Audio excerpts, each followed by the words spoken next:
Hello and welcome to our very first episode of Warhammer 40k Book Club. So this one's kind of exciting because Carrie and I got together and we decided that we have two loves in life, comics and Warhammer 40k books. We already have a podcast about comics, but it kind of dawned on us that there's like a million comics podcasts. That's not going to stop us, but there's a lot of noise out there. And so it's really cool because we can listen to ours, we can listen to other people's, and you can really get a cool kind of community around it, I guess, so to speak. There's really not a lot in terms of Warhammer. There are some, don't get me wrong, but there's not a lot like around the books and the lore. And we basically needed an excuse to justify the number of books that we buy in a year. So, hi everyone. Well, I didn't really need an excuse. I mean, I was going to do it regardless. Well, yes, exactly. But at least now I have like a purpose. Exactly. Like we're buying like tons and tons of books for a reason. So here we are tonight, our very first episode. What we're going to be doing going forward now is that we have our website, Warhammer 40k Book Club, WH40k Book Club.com, and every month we will post the book that we're reading, and then at the end of the month we will then post our podcast in which we talk about the questions that we pose on the website and anything else that pops into our mind. This month, we read Dark Imperium by Guy Haley, and we're going to be diving into it tonight. This episode's going to be a little bit longer than our normal episodes will be, only because we're going to do kind of a brief introduction to talk about kind of who we are and our experience with Warhammer and kind of how we got into this as a hobby. So, should I start? Go for it. All right. Well, because you got into it first, so. I did. So, back in the day, my husband and I actually met because we had a mutual love of RTS games like Warcraft and StarCraft. That's important information to know because we were playing WoW for several years, from like 2004 to 2007, right before Burning Crusade. I will always remember the year because it was right before Burning Crusade came out. We had been in a high-run guild, and everybody kind of got bored with it, and a bunch of the people in the guild were like, oh, let's go back and play Dawn of War. And we had never heard of it before, so we started playing it, and I think I made some really asinine comment about how I was like, Blizzard calls, they want their money back for StarCraft, and everybody in our chat, I can't remember what program we were using now, but I think it was Ventrilo. Everybody was just like, oh my god, no, that's not the case!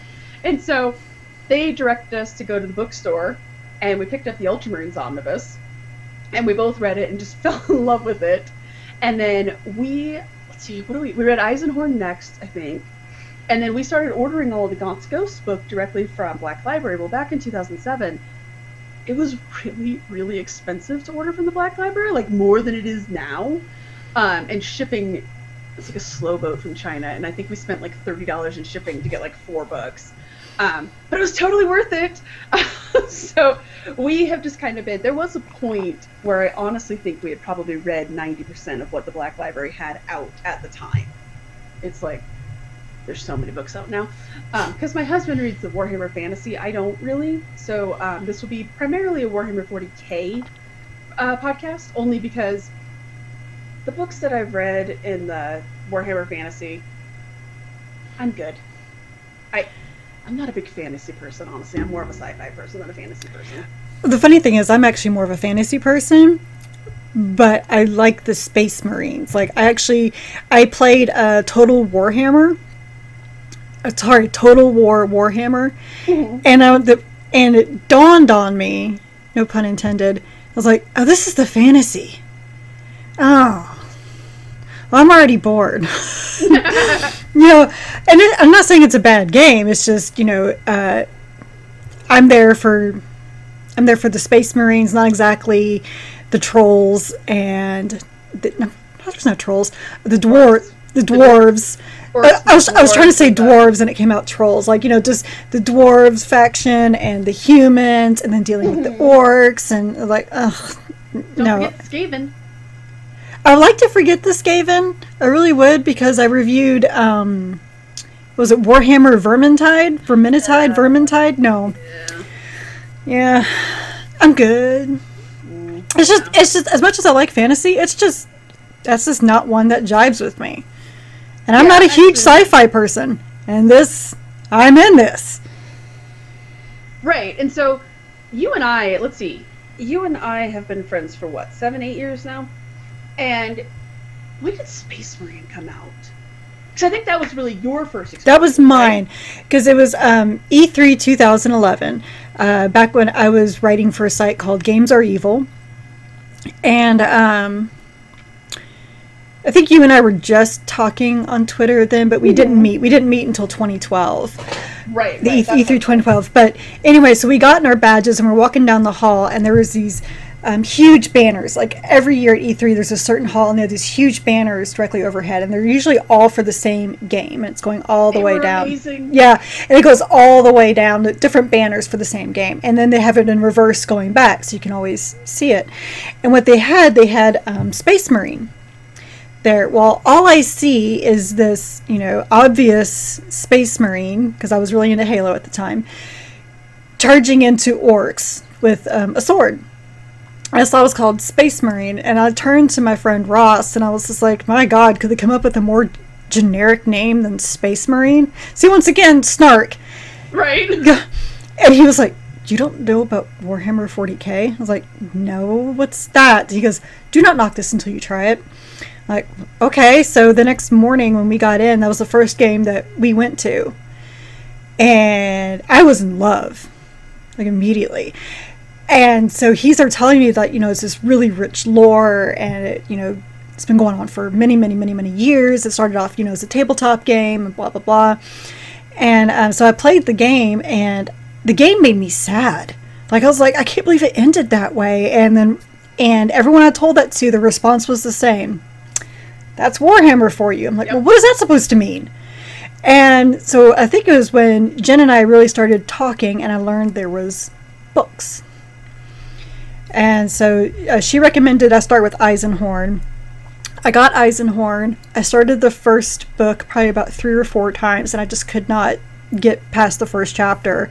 And so then Jen said, why don't you start with Ultramarines, since you already know that faction because of Space Marine. And so then I went there, and the rest is history.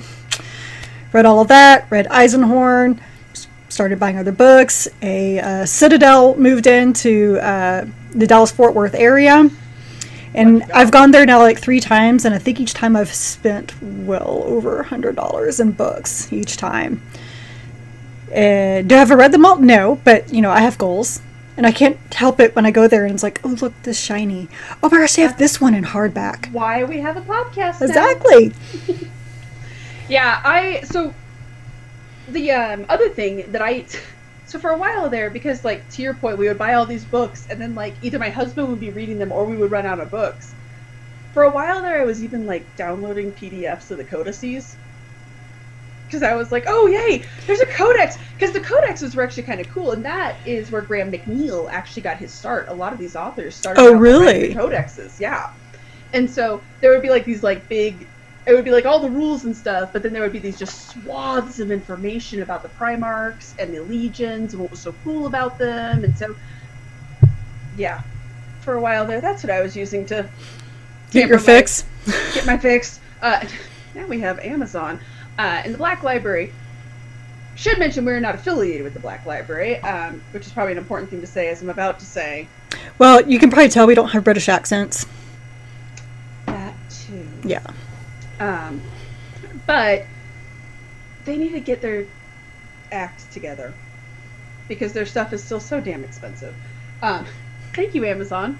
So, but here we are at Dark Imperium.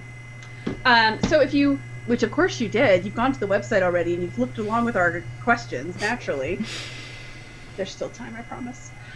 First off, did you like the book? I did. It was slow at first. Like, I was kind of bored in the beginning. And it wasn't until that first chapter of Guilliman kind of going over what it's been like since he was revived. Right. That really got me a lot more interested. Mm-hmm. Yeah, I liked it. I didn't love it. I loved parts of it. I thought it was a little slow too, and I think my biggest complaint, and I think we'll talk about this later, is how much page space and head space they devote. So you have Reboot Gilliman and you have Primaris Space Marines, and you spent like 4 whole pages of waffling about, is the Emperor a god? Is he not a god? Like, if you needed to chew page space, you could have literally just described some of the Space Marines in here, and I would have been a much happier person. I don't know. I think that was important, though. It was, but like, we'll talk about this at the end probably. But the end, when they're sitting there and they're like, "Here's the Doomsday device. Let's destroy it." But first, is the Emperor really a god? I don't know. That really, I was like, oh my god, cut to the chase, you guys. There's so many more things you could be talking about right now. See, I took that as a sign of the warp casting doubt in his mind, and it could be, and that's why he started immediately just obsessing. Right. Because then he yelled out loud, "He is not a god," and his priest said, "Are you all right, my lord?" And that was what snapped him back into focus and was able to complete the task. Yeah, for sure. I think he, well, we'll talk about that a little bit here, and my hair is not cooperating right now, so we're just going to keep it down. We'll talk about that here in a bit. What's your favorite part of the book?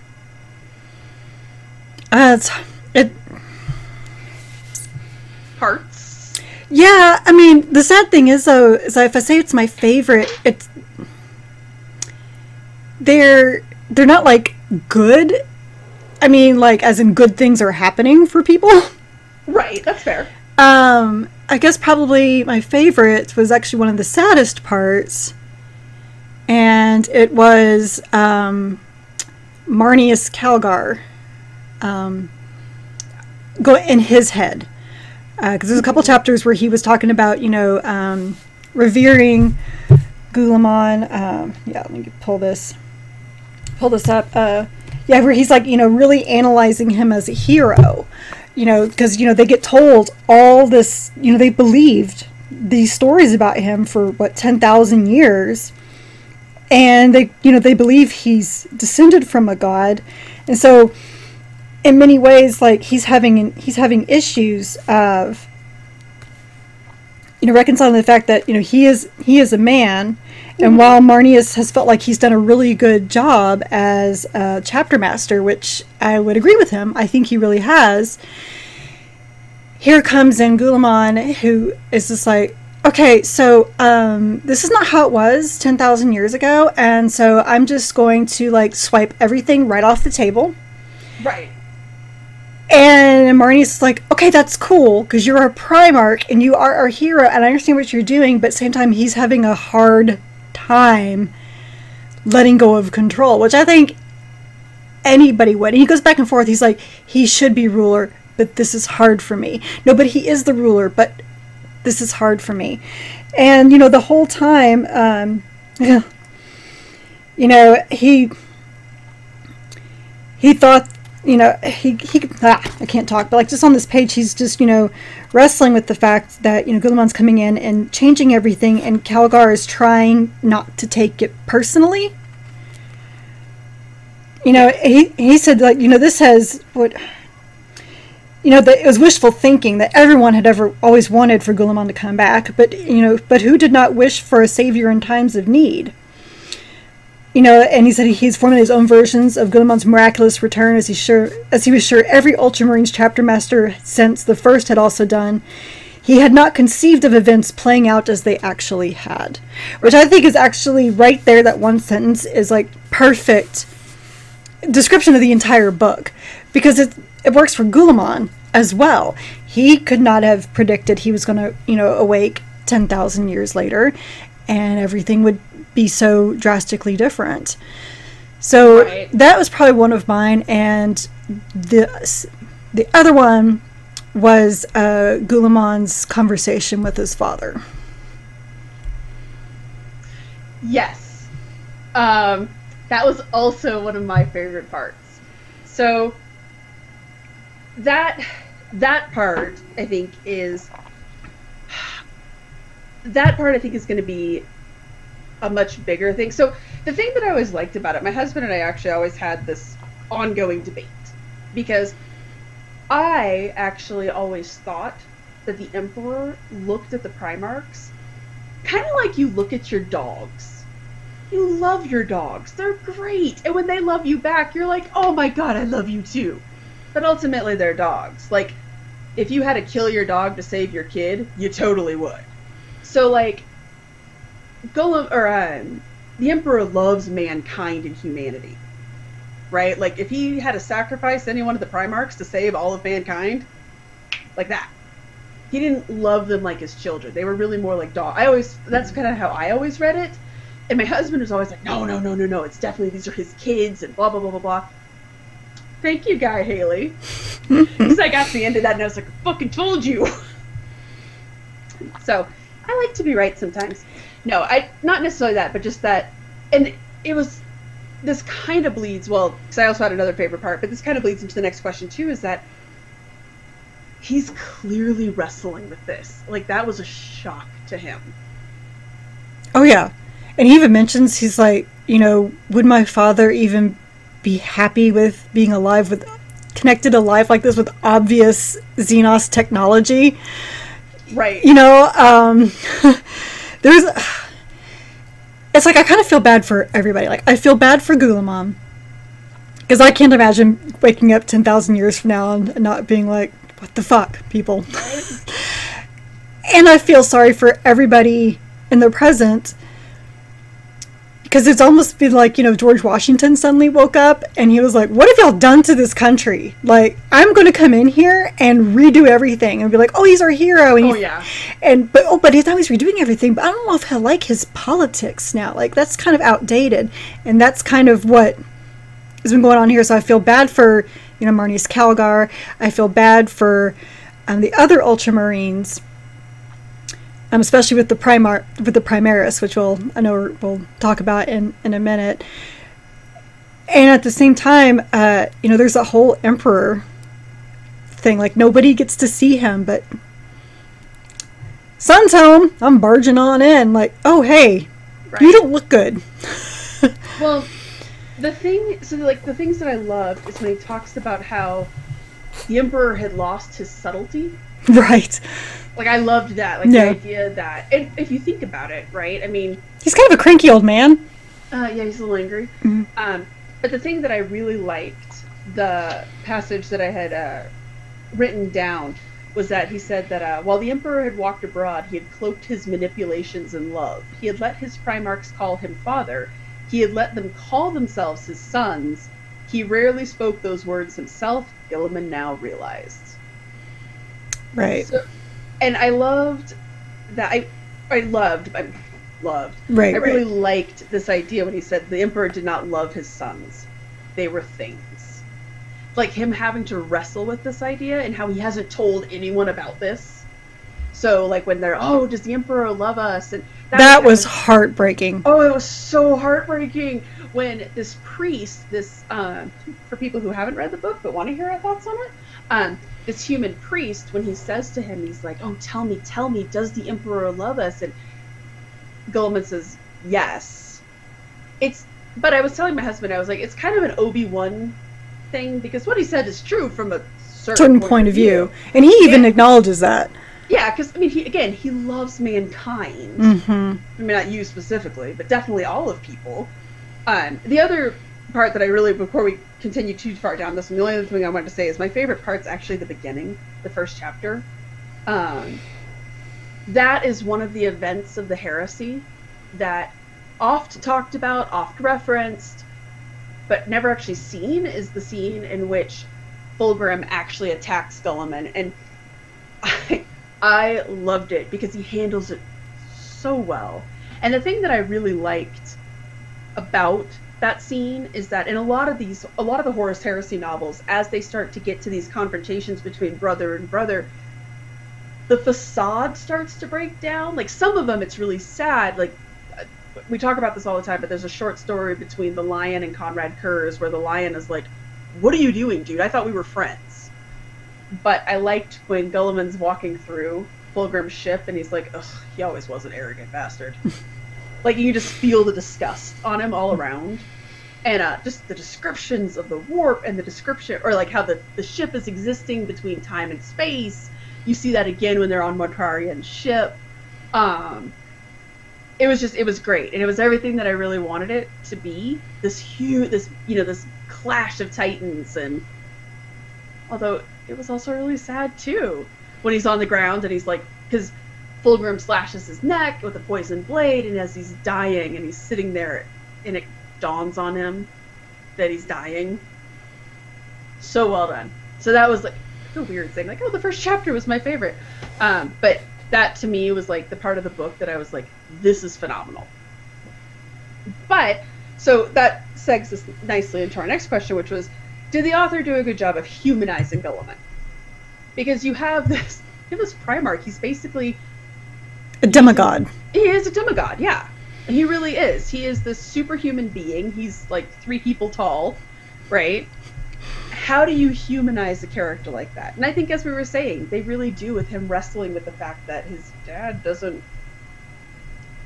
necessarily love him. He has some dad issues, I guess, now. And then just this distraughtness at what's become of the Imperium. Yeah, but I was going to say, like, I thought the humanizing was really well done in that first chapter, because you even got to see the humanizing of Fulgrim, even though he's now a demon prince. Just for the fact he kept taunting him. He's like, but father loved me. He always, paid more attention to me. It was never to you, which is such a typical thing for, brothers and, siblings, and right? sisters to do. Yes. Like, they loved me more. And, when Guilliman, he's like, oh my God, he's right. But no, I must focus on this, which is, part of, the warp effect, making self-doubt and all that, which is part of Fulgrim's play. But then it just, it continues, when he wakes up and he's like, so much has changed in 10,000 years. Well, I need to learn about it. And the Inquisition's like, oh, no, you don't need to know about this. He's like, the hell I don't. Right. You know who I am? Exactly. That's basically what he pulls. And he basically pulls the, I'm sorry, did you miss the memo? I'm the Imperial Regent. We're making potions now. Right. Well, he kind of is the Imperial reagent as well. He's causing all kinds of reactions. Oh God, he is. But yeah, and I thought that was very interesting. In terms of humanizing him, because the thing that I really liked about it, and this is probably the most effective thing, is that he's this demigod, and he kind of knows that he is. But then he talks about, like, dealing with self-doubt and realizing that he let this human side of him get over, like, with the Fulgrim scene, right? Mm-hmm. He absolutely should have withdrawn from that battle. But that very, very human side of him was like, we're chasing this one down. Right. And so throughout the entire book, he really wrestles with that. And that, I'm kind of let it get the better of me. And there are so many times in here where he has to, like, step back mentally and be like, wait a minute, am I doing the right thing here, or am I letting my personal desires get in the way? So I thought that, oddly, it's with him wrestling with his existence as a demigod that humanizes him. Right, because they're like, well, but you're the son of a god, so therefore he's just like, he's not a god. No, he is a god. No, he said himself he was not a god. I was with him. And they're like, okay, we're just going to ignore this heresy that you're saying right now. But, Right. how are they going to bring in a Primarch for heresy? Although I guess they could. I mean, Horus, hello. I don't know if the Ultramarines could bring him in.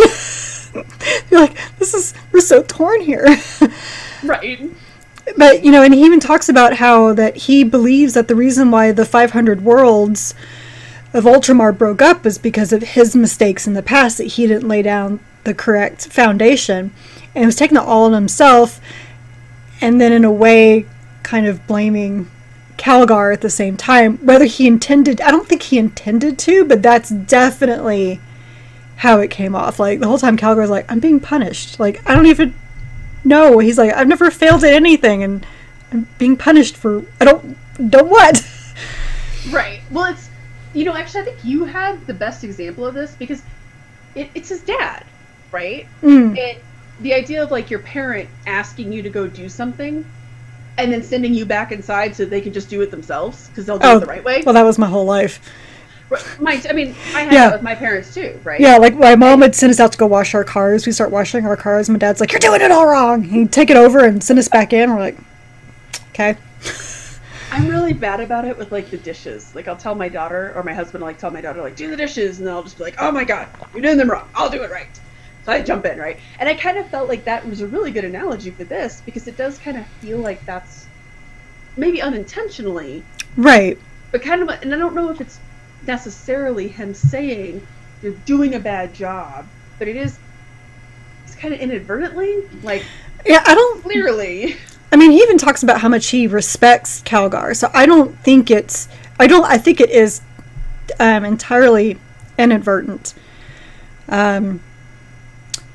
But maybe not, because he kind of like he always wanted to meet my hero, Uriel Ventress, and actually that was probably one of my favorite scenes. Now that I think about it. Oh my gosh, that was such a great scene. How did we not talk about I don't know, but Uriel just fangirling all over himself upon seeing the Primarch. Well, I love when he kneels. Yes. And Gilliman is like, no, arise, Captain Ventress, and I can't. It's like, look up at me. No.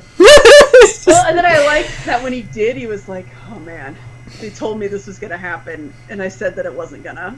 Like, he just, oh my gosh, I loved it. Because Ventress himself, I mean, what's cool is that if you remember from that first trilogy, there is the scene before they get sent off to deal with the Iron Warriors. There's that scene where he actually goes to the chapel to, like, basically pray in front of Gilliman, and as he's doing it, he's, oh my gosh, our Primarch and blah blah blah. So we already knew that he held such reverence for this person, and meeting your heroes. Well, that's the other thing about this book we were talking about, meeting your heroes, because it's with one of the early chapters with Guilliman, and he's talking about how he stopped correcting people with what they claimed he said. So he's like, I never said that. Like, oh, yes, you did. And so he's like, all right, fine, I said it. I think he said it took him like 100 years where he was like, all right, I'm just not going to correct people anymore. Yeah. Which makes me wonder, like we're saying, like with our history, like, did they really say such things? I actually underlined the line because I loved it. It said, he was simply not believed by most for whom the Primarch remained an ideal. They valued their preconceptions of him over the living evidence. Mm-hmm. Ouch. That would be so hard. Can you even imagine? They put him up on a pedestal even higher than he already was. Like back when he walked the earth with everybody else, like he was already up there, but it was like a mutual understanding. And now he's up even higher, and he's like, I'm too high. Like I don't want to be up here because now that he's up there, he can't be real. Right. Or he feels like he can't be real. Right. He feels like he can't. And again, more importantly, I mean, again, he's just in this, and this kind of segs into our next point too, that the world's changed, right, since he was last in it, and he's not adapting very well to it, I would argue. No, he's not. Like, he's upset that there's still, like, I guess he thought that after they cleared out, the Horus Heresy, and that was all done, that everyone was just going to pick up and go right back to the Great Crusade again, right where they left off. Mm-hmm. And none of that's happened. No. They're mainly because, you talk about government that's been fractured. It's kind of hard to suddenly pick up the Great Crusade when the Emperor who was moving this forward is now, like, basically tied to a throne and is, like, half skeleton and doesn't talk to anybody, really. Like, one time he spoke was when Guilliman showed up. And so who's directing? Well, then you have the Inquisition kind of coming in their own way directing, and then you're making the Space Marines be rulers, and I don't think they were ever supposed to be rulers.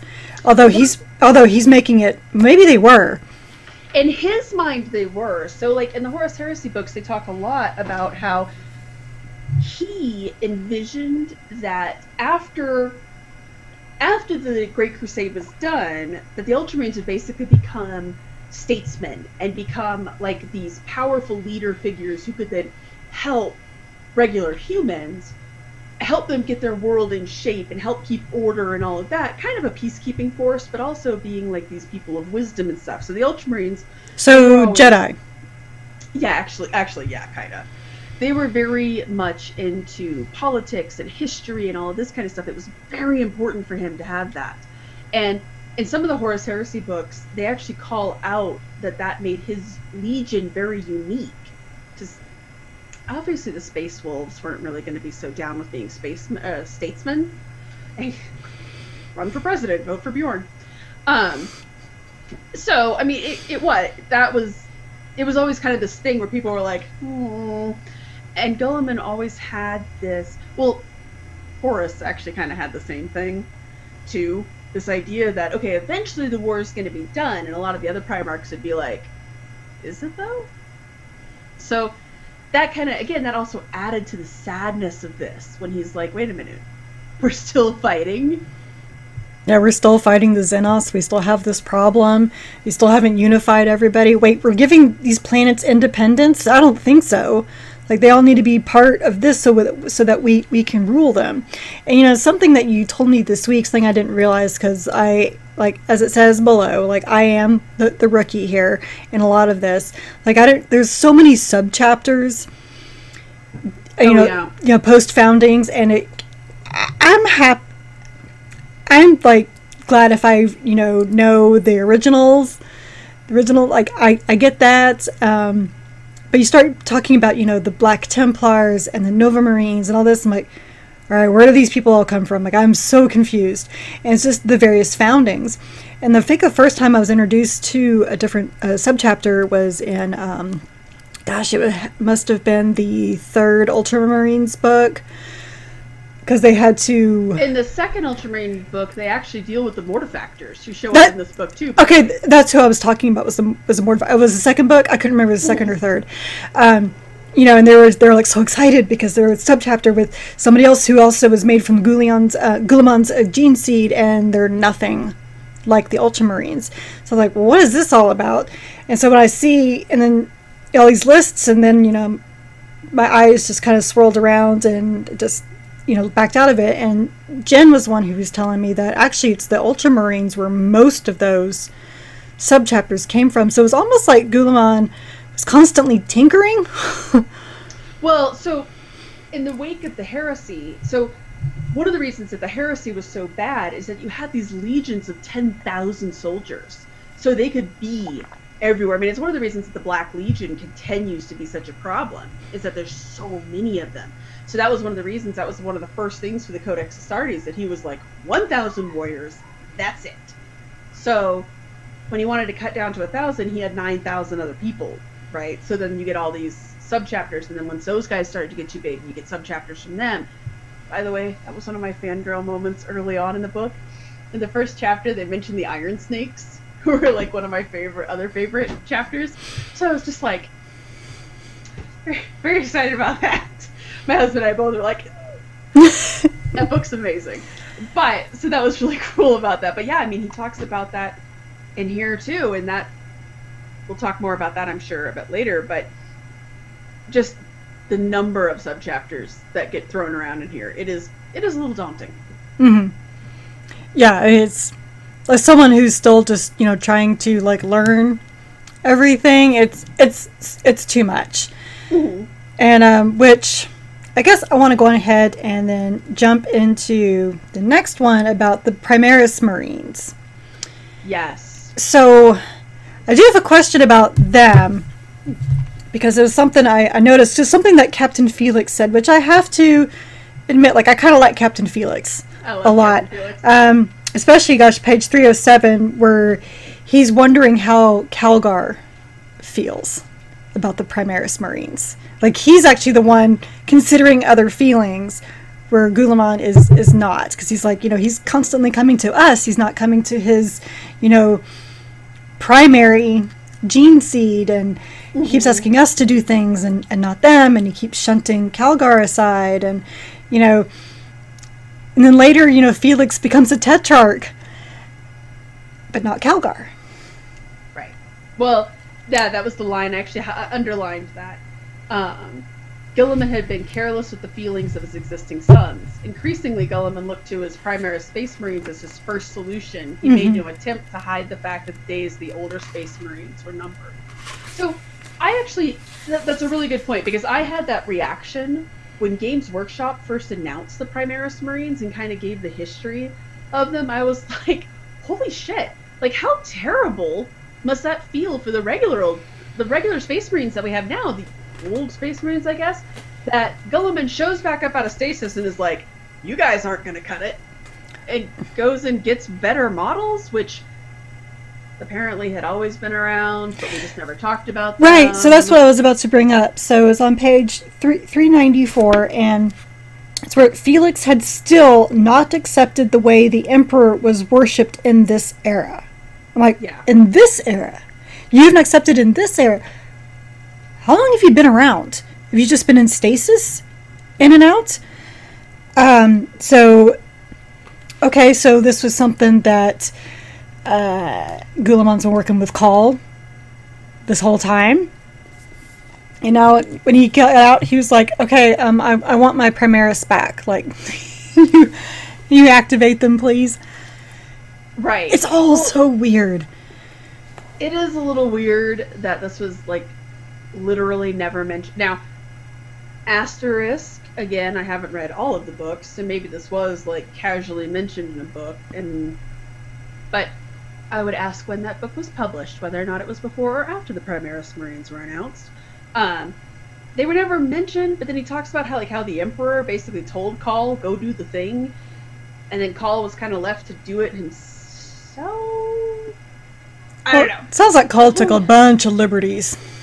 Actually, so the one thing I have to mention in here really quickly is that when he's talking with Call, which we're going to talk a lot about that chapter later, but when he's talking with Call, the Call talks about how he's ironed out. So with the Primaris Marines, he's ironed out a lot of the mutations and a lot of the problems, because a lot of the chapters have issues with it. Like, I think there's a short story that I can't remember the name of it right now, that deals with when the Primaris Blood Angels meet the OG Blood Angels. So the Blood Angels, when Horus kills Sanguinus, the pain and the shock is like just so, the psychic trauma is so bad, it echoes down through his gene seed. And so the OG Dark Angel or Blood Angels will occasionally go into this blood rage haze. It's almost like a Khorne berserker rage, except it's for the Imperium, so it's okay. And yeah, I know. Anyways, so the Primaris Space Marines, they show up, and the regular Blood Angels are like, "Oh yeah, so do you guys have this problem?" And they're like, "What? What are you talking about? We don't have this problem." But he asked about the Blood Angels, and he asked about the Space Wolves. The Space Wolves have always had the wolf mutation in them ever since the beginning. And Call even says, he's like, "Oh yeah, that was your dad's plan." He doesn't ask about the Raven Guard, which I was like, "Did you? Are you not caught up about the now?" Maybe because I am, as it says below, Raven Guard fangirl.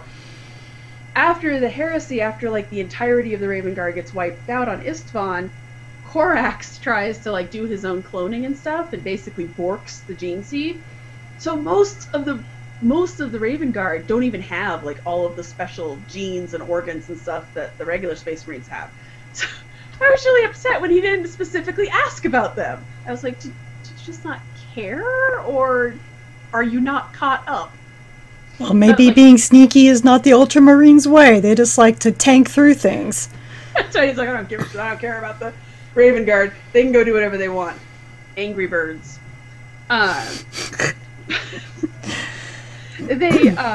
After reading Shrike, he might approve of that. Right, exactly. So, but I just thought that was kind of funny. He was like, "Oh, you didn't ask about that." It's kind of a slight aside there, but the idea that now you have these like perfect Space Marines, but they are very different. And in a lot of the stories now, they're starting to show that you have all these Primaris Space Marines, but their captain is an OG Space Marine because they don't have the experience yet. They've been around since the pre-heresy, but they have no experience because apparently they've been in stasis? I don't know. The whole thing, I don't think I'm on board. I loved the characters. I loved them dealing with one another. I thought that was all really great, but I don't think I'm on board with them as a concept yet. I kind of agreed with Felix in that he wanted to remain as one of the unnumbered sons. Yes. And just the Primaris just kind of be their own thing. Yes, they have gene seed from different Primarchs, but they would all work together, and I kind of like that, and I like the dynamic that they all had, and they were kind of like a family, right? And he got to go in and it's like, sorry, Guilliman says they have to break up the family. That was a sad. Yeah. That was a very sad chapter. The whole thing about it, because I did like it, and I liked that you could, just from them talking, you could tell, I mean, their names kind of helped too, but just from them talking, you were like, oh, like, I think it was, I can't remember his name. It was the guy who started with a K, but when he's, like, the way that he was talking, I was like, oh, clearly you're a Dark Angel. Well, because even if he ironed out, like, even if he ironed out all of the mutations and all of those problems, they still have a lot of their father's traits. Mm-hmm. So that was kind of fun. And the Space Wolf was just great. Bjarni, he was great. Oh, God. Yeah.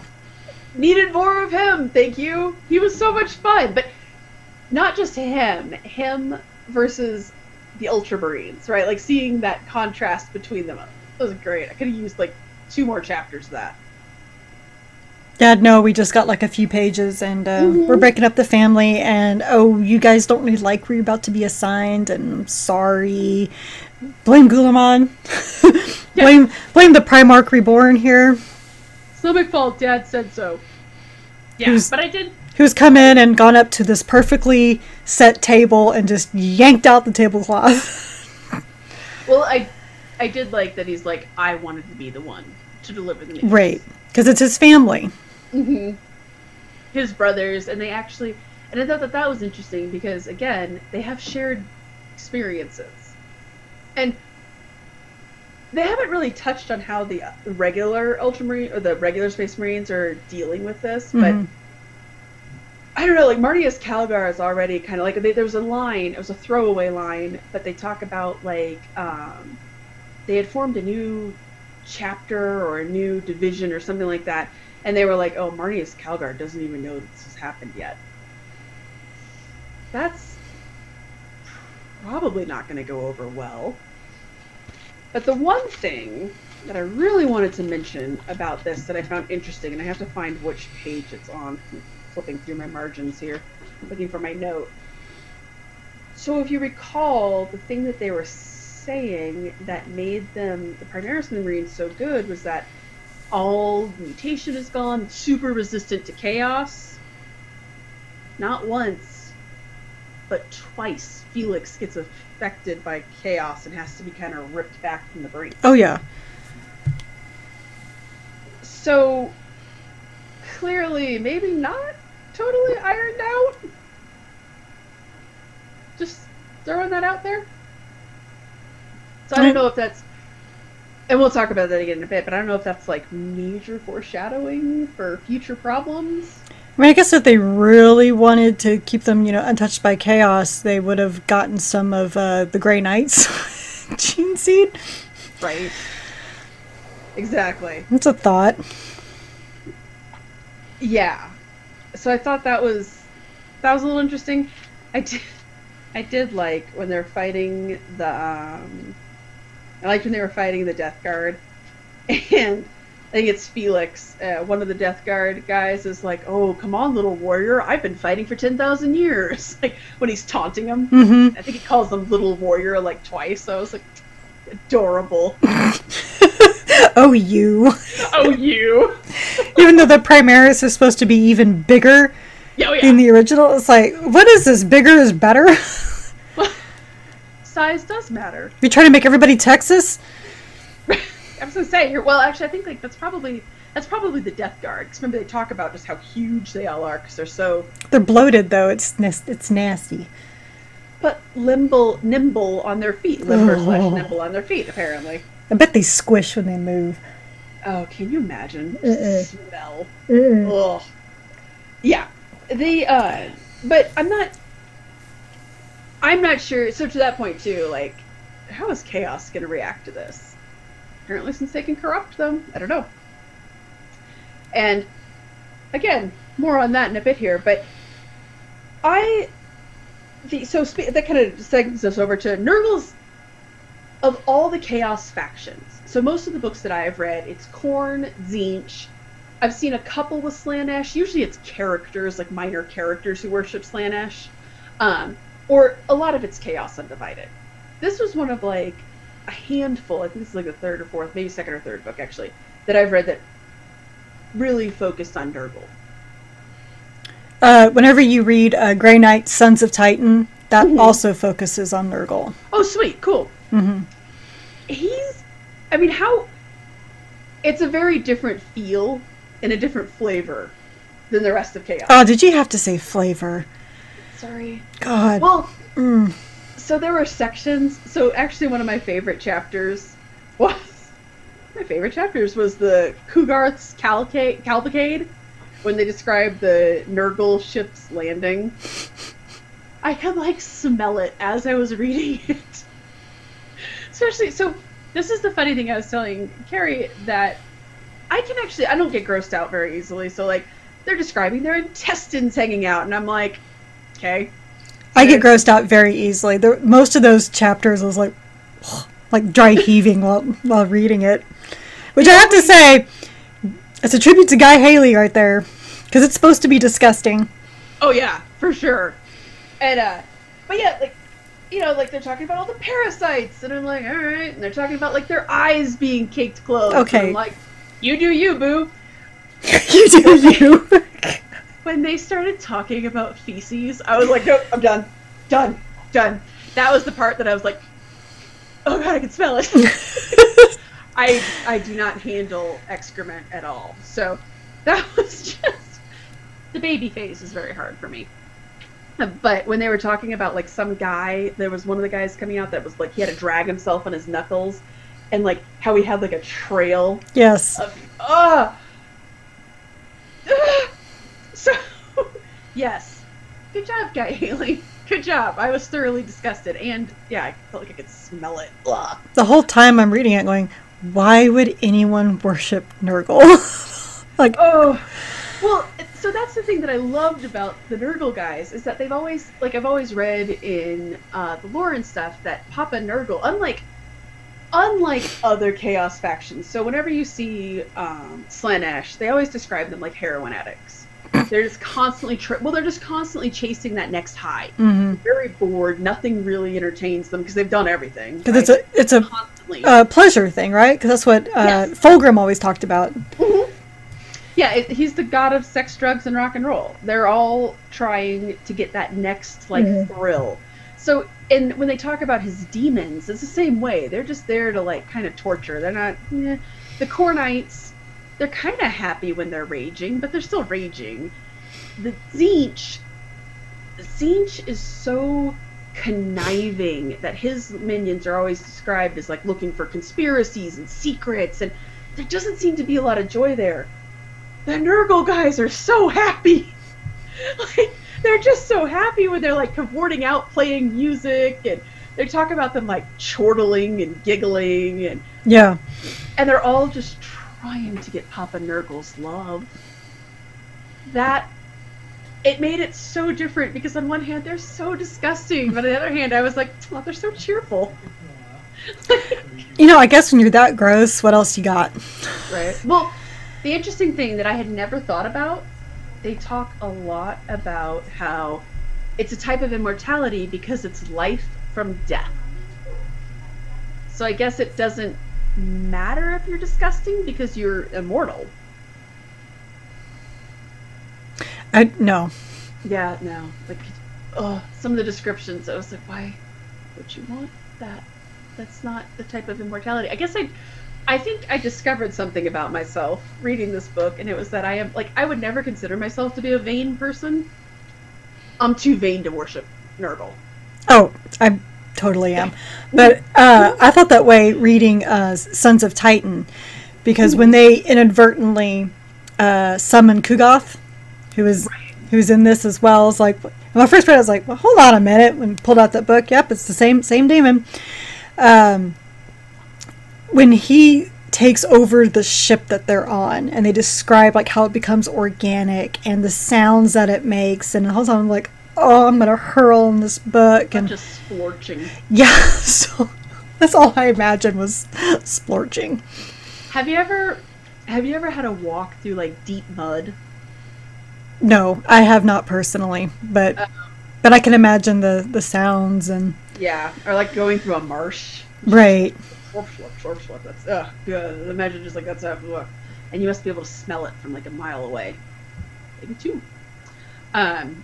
Like, we just drove through Nebraska, and it had been raining and like flooding, and there's a lot of cow pastures in Nebraska, so you could smell it for miles. That is what this, like, it conjured memories of that. I was just like, oh god, so bad.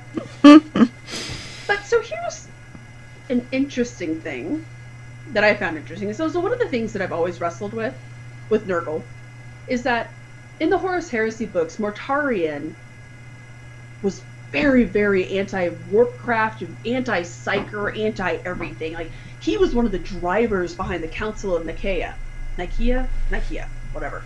One of the drivers behind that. And Gulliman even mentions that in here. He's just like, Mortarion was never down with this stuff. The scene with Mortarion when he's talking with Kugoth and Typhus, he's a demon prince of Nurgle. But I didn't really get the impression that he was like, hell yeah, Nurgle. Like, because there's a scene where he goes to communicate in, like, this fungus, which also, that's another thing. I don't, mushrooms and fungus, I just, mold. So he talks about it, like, coming out and coming up over him. Right. And he says how much he still despises warpcraft. So there's an interesting hypocrisy there. But he also doesn't. I'm interested to see what your opinion was on that, because I didn't feel like he was fully Team Nurgle. Well, this is my first time dealing with Mortarion, and I didn't know until you had told me that he was against warpcraft. So it's really funny because when you told me that, then like that night when I was reading the book, I got to that passage where Gulliman's like, why is he even doing this? Like, he's been always against this. I don't think I fully understand Mortarion's ambition or convictions or motivation for any of this, other than, I heard that Gulliman is back. Okay. I'm just gonna go and fuck with Ultramar. That sounds like fun. Yeah, and he does have that passage, and this was interesting too, my husband and I had a big conversation about this, was that when he's talking with Typhus, he's like, alright, we're gonna go to this one place, and Typhus is like, I'm not doing that. That doesn't help Nurgle. This is all you. I can't think really, like, a little bit with Slaanesh, because Fabius Bile, he is not on the same page as Fulgrim at all. And in one of the Fabius Bile books, he pretty much tells Fulgrim to go pound salt. And Fulgrim's kind of like, I got other things to do. It's one of those, you're fired. No, I'm not. I quit. So, it's that he a little bit, but like, I can't imagine Karn seeing Angron and being like, I do whatever the hell I want. I'm the chosen one of Angron, of Khorne, not you. I can't really imagine that fight between those people, whereas Mortarion's just like, jerk. Like, I don't know, that was another weird part to me. Yeah. And the way that they handled that. I also question, because, Kugoth that whole time was just, I am unworthy, I shouldn't be here. And I'm wondering if that has anything to do with his defeat from the Grey Knights. Well, if you remember, he actually explains it. So Papa Nurgle has, you ever see pictures of Nurgle, he has that giant pot. And you remember they said they had his giant pot? Mm-hmm. In which he cooks all of his diseases and stuff. Kugoth drank that, and that created him. And so now he's just eternally trying to replace it.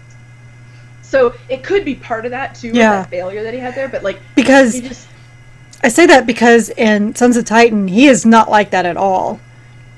Really? Oh, no, he is very much, like, when they accidentally summon him and he realizes that Grey Knights are on the ship, he starts yelling for, I guess, their chapter master or their Primarch from thousands of years ago. And they're like, that guy's not even alive anymore. And he's like, I want my revenge. And, I mean, and he is ready to take over the entire ship. But it almost does if it was not for basically we had two inquisitors, Xenos and Malleus, and they didn't get along, and they had a fight to the death, and Xenos lost, which is then how Kugoth... Xenos lost against anyways. Which is actually, in a roundabout way, how Kugoth got summoned, and he starts screaming for the Grey Knights. Yeah, I feel like I'm spoiling that book too much for you, but there's so much behind it, though, that I'm not spoiling. I mean, and he's out for a vengeance. Like, he's out to go kill every single Grey Knight on the ship, and then embrace everybody else, and infect them with bone rack, which, when they describe this disease, is like one of the most awful things I think I've ever heard of.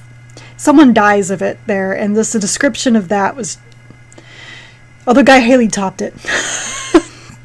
with the intestines and pus and stuff. Yeah, so just to give you an idea like how much of a wuss I am, if anyone's played Diablo 3, you know, early on you have to fight those undead disease things. Stitches!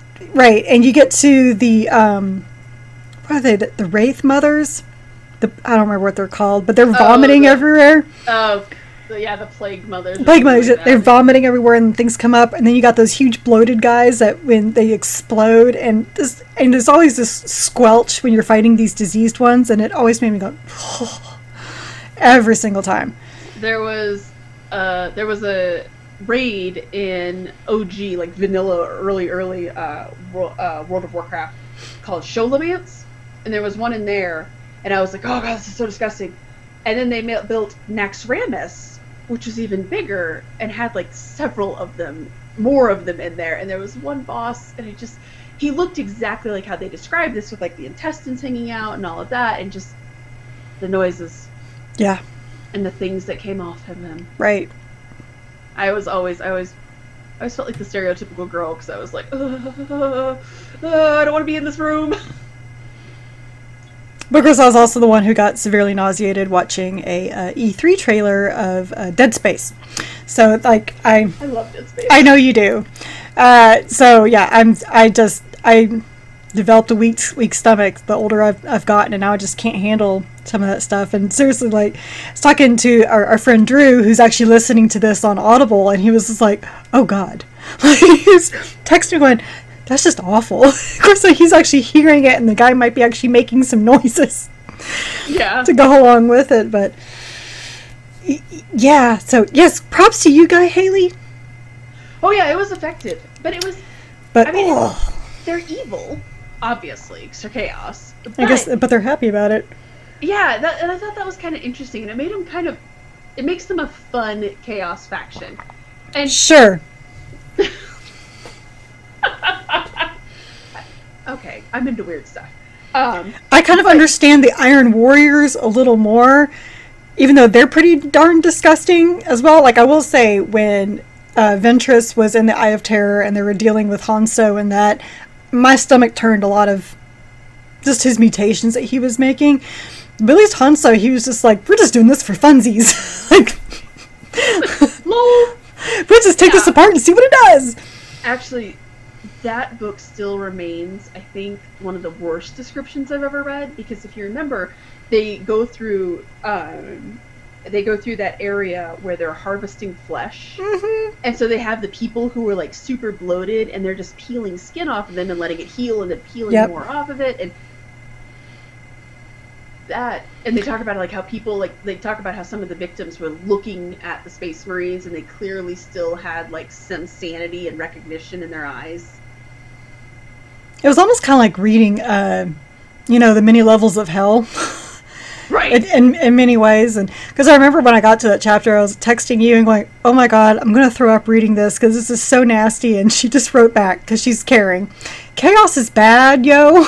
Like, all right. I got it. I'm a caring friend. Yeah, no, that scene, I think that remains probably the one scene from all of the books that I'm like, ugh. That one, like, this stuff, again, while I was reading it, but I don't think it's gonna I don't think it's going to stick with me afterward. No, I don't think so either. But, you know, one thing that has stuck with me from the Ventress stuff was not that, but it was when they were shoving him into the, I don't know what they call it, the brood mother, whatever that thing was, and he was fighting against it when he, you know, that clone was ended up being made of him, the newborn. Just that whole thing, because again, very good descriptions of being engulfed in this like gelatinous fluid, and he feels it absorbing him, and he's trying to fight against it, and it's like, oh god, that's like my worst nightmare. So in this book, they brought up one of my worst nightmares, which was at the very end when they talk about marching across that river, and it's all just mud and filth and decomposing dead bodies, and he talks about how it's at his knees. And it's going up. And then it's here, and then it's over his head, and and he slips and almost drowns in it. And he talks about, like, when he goes to take a step, and there's nothing there. Mm-hmm. So he falls all the way into it. Right. No. Hard pass. No, quicksand was always, like, I was always deathly afraid of quicksand as a child. Because Scooby-Doo taught us it was going to be a much bigger problem in life than it was. Yeah, that scene. Okay, I take that back. That's probably the one scene from this book that's going to stick with me for a while.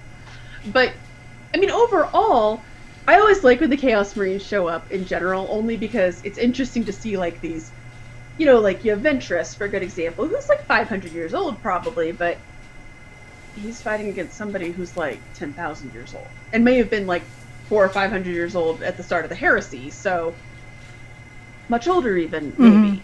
And so I always find that kind of fun, at least to me.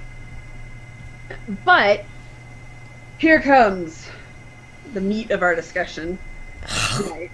Well, so some of the stuff that happens in this book, a lot of the books, we were talking right before the podcast, and I was saying that a lot of the things that happen in the books, they happen within the confines of that book. And they don't, sometimes they might get mentioned, like Uriel Ventress shows up in this, right?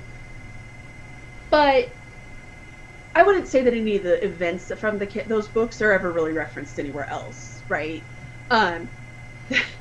This book had so very, very, very many things that you know are going to come back or going to be major issues. In fact, this book kind of reminded me of the first Horus Heresy book, Horus Rising. I won't spoil it because I know you still need to read it. But Dan Abnett plants so many seeds. And he basically just like grabbed some and just like threw stuff up in the air, and there's like so many different plot threads. I feel like this book was the same thing. Oh, absolutely. Well, it's like I said, like there's this perfectly set table, and Guilliman's has come in, and he's just yanked out the tablecloth, but he wasn't doing a magic trick. He was yanking it, and everything was, you know, coming with it. Exactly. And now we're going to have to see. So let's start with the biggest thing, which is Belisarius' call. So the first thing... Yeah, he's going to die. If they can find him, where is he? You want to talk about Xenos? So first off, here's my bet. My bet is that he's with the Necrons. The thing that he uses to talk to Guilliman, I know that it protests it's not an AI, but it still seems to be fueled by that similar necronic magic or energy that they have. They talk about him working with the Necrons to build those pylons, of which they must build additional ones. Sorry, I apologize. I have a strong feeling he's with them. At least right now, because what was it? Guilliman said that they hadn't met in like 12 years. So, like in person, not just talking to Call Inferior on the ship. Which actually, that might haunt me for a while, just because I could almost feel like I could hear it, because the poor librarian was having to deal with the pressure of the psychic pressure, and I almost felt like I could hear the babies doing the warp screams. So again, like very, very, very well written. But, I didn't know much about the Tech Marines and the Adeptus Mechanicus either, other than they, praise the Omnissiah, and they become less and less human as they get older and probably become like a robot with a human brain. So, Call sounds like he's he's 10,000 plus years old. Mm-hmm. And it kind of sounds like he's really up to no good. It was very interesting. So when he was asking Guilliman, you need to make me the ruler of Mars, Guilliman said, I can't. And I was like, well, I don't understand that. And then you said, but he has no jurisdiction over Mars. I'm like, well, then why would he ask him to make him ruler over Mars? I mean, he technically, it's kind of like us in Puerto Rico. Like, we can technically show up to Puerto Rico and be like, this person's in charge now, because we said so. But we kind of allow them their autonomy. Right. I mean, you know what I mean? Like, we couldn't go there and just, like, start telling them what their government is. Or, like, actually, I guess it's really, like, all the states, right? The federal government's not going to show up in Texas and be like, this is your mayor now. Thank you. Have a nice day. Right? Right, okay. So it's kind of like that. And it's a gentleman's agreement, if you will. But not only that, I mean, he knows. And he actually, I thought that was interesting when Gulliman's like, oh, well, you know, the Mars priests, they'd be so angry if I told them what to do. And then when he presses him, he's like, look, you're like crazy heresy to them. Right. The whole thing. And when they start having the conversation about, are you an AI? Mm-hmm. Well, there's that, and Guilliman, he was after that conversation. He was remembering that when he went and visited Mars, and he was dealing with the Tech Marines trying to disassemble all of these ships that were actually affected by heresy or were alien, and they were trying to take them apart and study them. And he's like, "What are you doing? No, you're supposed to destroy this." And they were fighting with him on it, and they were not happy. And Call was not happy about it. It's like, you guys are really deviated from this. And it's like you said, I mean, I don't know much about the Necrons, but if you believe that Call Inferior is Necron technology, then okay, like I said, I don't know very many things about them. It would make sense, especially with how long Call has been around, because even Guilliman mentions how that is odd for a Tech Marine to, or anybody besides the Emperor, to be around that long. So one of the things they kind of talk about, actually in the Night Lords books, and they talk about this in the Iron State, they talk about it in a lot of books, time moves different in the warp. So like, for the Night Lords, they've been spending most of their time in the warp. It's only been like 1,000 years since the heresy. Right, but technically though, the Tech Marines shouldn't be. Right, but Call is definitely on his own plan. And just they talk about, given how much he's been working with the Eldar and with the Necrons, and God knows what other Xenos races. I wonder if he's been spending like a lot of time traveling. So time, or again, is he? There's a big question. Yes. Sarge's Call. What is he? Where is he? Why is he? Like, there's just so many questions about him, all of which are going to have very far-reaching implications. Oh, I'm actually convinced that maybe not next book, because we still got Mortarion and the Nurglings to deal with, and but I think sometime soon we are going to have this overthrowing of Mars. I thought the same thing. Because Guilliman even says after his conversation with Call, he's like, it's most likely becoming too dangerous for him to stay alive. Yes. Well, he talks about he's going to be a problem. Right. Soon. And yes. So that was an interesting thing. And then there's a lot about that would be very concerning, because he clearly wants control of Mars. I don't think he's going to care how he gets control of it. Mm-hmm. So you have that, a little concerning, and that's what we do not need, is another Martian war, because during the Horus Heresies, some of the argument came down to, we worship the Omnissiah. The Loyalist factions feel that the God Emperor is basically like a face of the Omnissiah. that he works through the Omnissiah. So they stayed that loyal, and the traitor ones were either straight up corrupted by chaos, or were like, that's not the Omnissiah, we're out. So you've already had a splintering. They splintered just like the Imperials did. Mm-hmm. That would be so bad if we had like another of Belisarius Cawl, who's basically a heretic at this point. Well, I mean, not, you know what I mean. They view him as being somewhat heretical. Just taking over Mars. Well, I mean, according to Guilliman, like, they're all being heretical. That's true, too. I mean, and that was... It was funny to me, because he describes them like, oh, there's Xenos tech, or Chaos tech, let's pull it apart. And he's like, no. You destroy it. But these pylons that the Necrons told us about, those are pretty cool. So there's this interesting, contradiction with him. I don't want to necessarily call it hypocrisy. Well, I mean, wasn't the Necron pylons is what kept Cadia around? Yeah, and I mean, they almost closed the Eye of Terror. Mm-hmm. So that's one portion. But let's talk about what Belisarius Cawl has been doing. So he makes all these space marines for the 9 loyalist legions, and they're really awesome and they're really cool.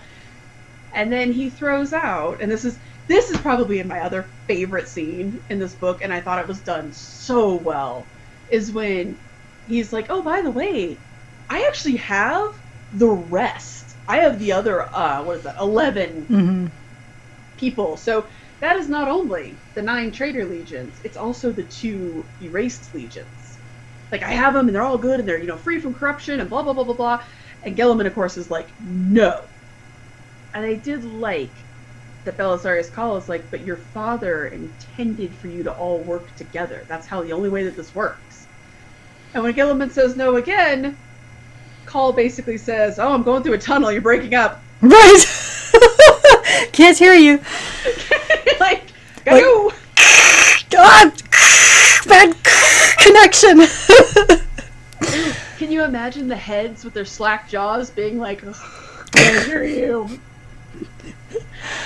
That was a really good, but kind of description. How do you know this is heresy? Dead heads are talking to you. Yeah, but with an AI. All right, but wouldn't that be like all the servitors as well? I don't know why those aren't heresy. Just burn them alive, please. They're so bad. So I don't know if it was this book or the last book that I read was. I'm sorry, I'm so dumb. That they talked about how they made them. I think it was the last book I read. It's a really nice, charming process. Calgar Siege, I think. It might have been this book where he said, they're either going to do this, and oh no, it was this book, because it was when Calgar was putting down that rebellion, and he was like, test all those, make sure that they're clean, but the main protesters, scrape them out. They're going to be servitors, and I was like, wait, what? That's I just thought there was some mechanical thing that the Tech Marines made. Like, I'm just kind of horrified now. Yeah. Well, I mean, look, only in death does duty end, and then you can keep serving in some cases. But you're not alive. Your service to the Emperor is never done. I mean, it's kind of true. They will continue to find ways to use you. It's like how we use every part of the pig in America, in food. Just gotta use all the parts. No, it's horrifying. It's absolutely horrifying. There's a book. Oh, what book is it? Shoot, I can't think of what book it is. It's a Mechanicus, centric book, and there's not a bunch of those. But it's one of them where they described it too, and I was like, that's unpleasant. It's so hard. There's a meme of, if you remember from Avengers Infinity War, when they arrive at Wakanda, and I think it's War Machine goes to bow. The king is like, we don't do that here.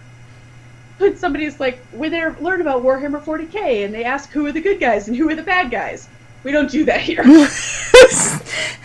it's levels. It's various levels. It's levels of gray, really. Mm-hmm. Well, I mean, that's not entirely true, because chaos, I think we can all agree, chaos is bad, okay. Bad, okay. Go with chaos, you're gonna have a bad time. How many South Park memes can we get in here? But the Imperium aren't, like, super nice dudes all the time. No, they're not. Definitely bigger picture guys. But at the same time, it's one reason why I think I kind of like it is because it's human. It's real. It's not, these are the shining angels of goodness, and that's evil. There's a lot of gray in there, which is very human. Yeah, no, for sure. But the point of that being, he clearly has, I don't even know what you call them. The legions formerly known as traitor legions, or formerly known as loyalist legions. He has traitor toys. Yeah. So my concern is that, so this is, I see one of two outcomes. Either he's gonna create them and chaos is just immediately gonna be like mine, or he's gonna have them, and since Guilliman won't help him take over Mars, maybe Abaddon will. Oh. That's my concern, is that he's gonna find someone who's like, oh, you want Mars? I got you, fam. Let's go. Give me my Primaris Marines. And that's, on one hand, I was like, oh, I guess since the whole idea for Games Workshop is to, and that was actually why they broke Cadia, is that they hadn't really progressed the Chaos story in so long. So I don't necessarily know that they want Chaos to win, but they do kind of want it to be tit for tat and feel kind of balanced. Right now it doesn't feel so balanced on the Imperial side to me, but now they have these Primaris Marines, you kind of have to balance it out with something over in Chaos side, right? I guess. I mean, I'm fine with them not being around at all, but, you know, it's me and my newbie ways. Like, I don't want change, even though I'm brand new. I guess it's mainly because, like, I don't want, like, Uriel to be last year's model. You know? So 5 minutes ago. Right? Well, actually more like so 10,000 years ago. Right. Well, so my husband actually just read a short story where I guess they talk about how they can upgrade people. So, because I was saying that, I was like, I don't want Uriel to be, like, outdated. And he was like, well, I'm sure they'll give him an upgrade. I don't want him to get an upgrade. Kind of like that movie, Robots. I haven't actually seen that one. Oh, you haven't? I think you would really like it. Well, they were forcing all the robots to get shiny new upgrades. That's kind of, it makes me feel like, well, we don't need to fix you. We'll just give you an upgrade. Right. That's true. So, darn it. The person who has been missing from several books now, Pausanias, I was actually saying, I was like, well, from the descriptions of him, sounds like he is the size of a Primaris Marine. He wouldn't need to get an upgrade. Because they talk about how he had to wear, like, hollowed out Terminator armor. Right. To fit him because he was so damn big. I don't want him to have to get an upgrade, but I guess. It goes back to that whole thing. I'm actually with you, and I've been here longer. I've been here 12 years, and I don't like change. I don't know. It's just going to take some time to grow on me, I think. I'm understanding with Cadia. Again, newbie coming in, like, oh, I don't have that attachment to Cadia. Because like you said, they needed to progress something. Because honestly, like, we hadn't really talked about a big happening in the books in a long time. Like, it was just, everything was kind of status quo. It was like, oh, don't worry about it, Carrie. Just, keep reading these volumes, and eventually you can read Horus Heresy, and then you'll be all caught up, and it's all going to be good. But then this happens, like, oh no, this has triggered this whole new era, which is cool, but it's like, do we have to change everything? Which I guess is because, I don't know, because Guilliman, you would think he'd want to, no, we're going to go back, and he does want to go back while changing everything. It's very dichotomous. It is. No, it totally in that way, and it's hard. It's hard for me to wrap around, and it's mainly that, you know, that's one thing I loved about that chapter with Felix, and he's like feeling bad for Calgar. He's like, I wonder how Calgar is feeling about all this, because he's even saying like that would be hard. Oh yeah. For me. And that's hard for the readers. Like, why are you bringing all this in? Like, you made us like all these people, and now you're saying, oh nope, they're outdated. Right. And I guess that was one thing that I kind of liked, and that's another part that's far-reaching, is that he had all these unnumbered sons, and he's eventually going to send them back to their chapters, right?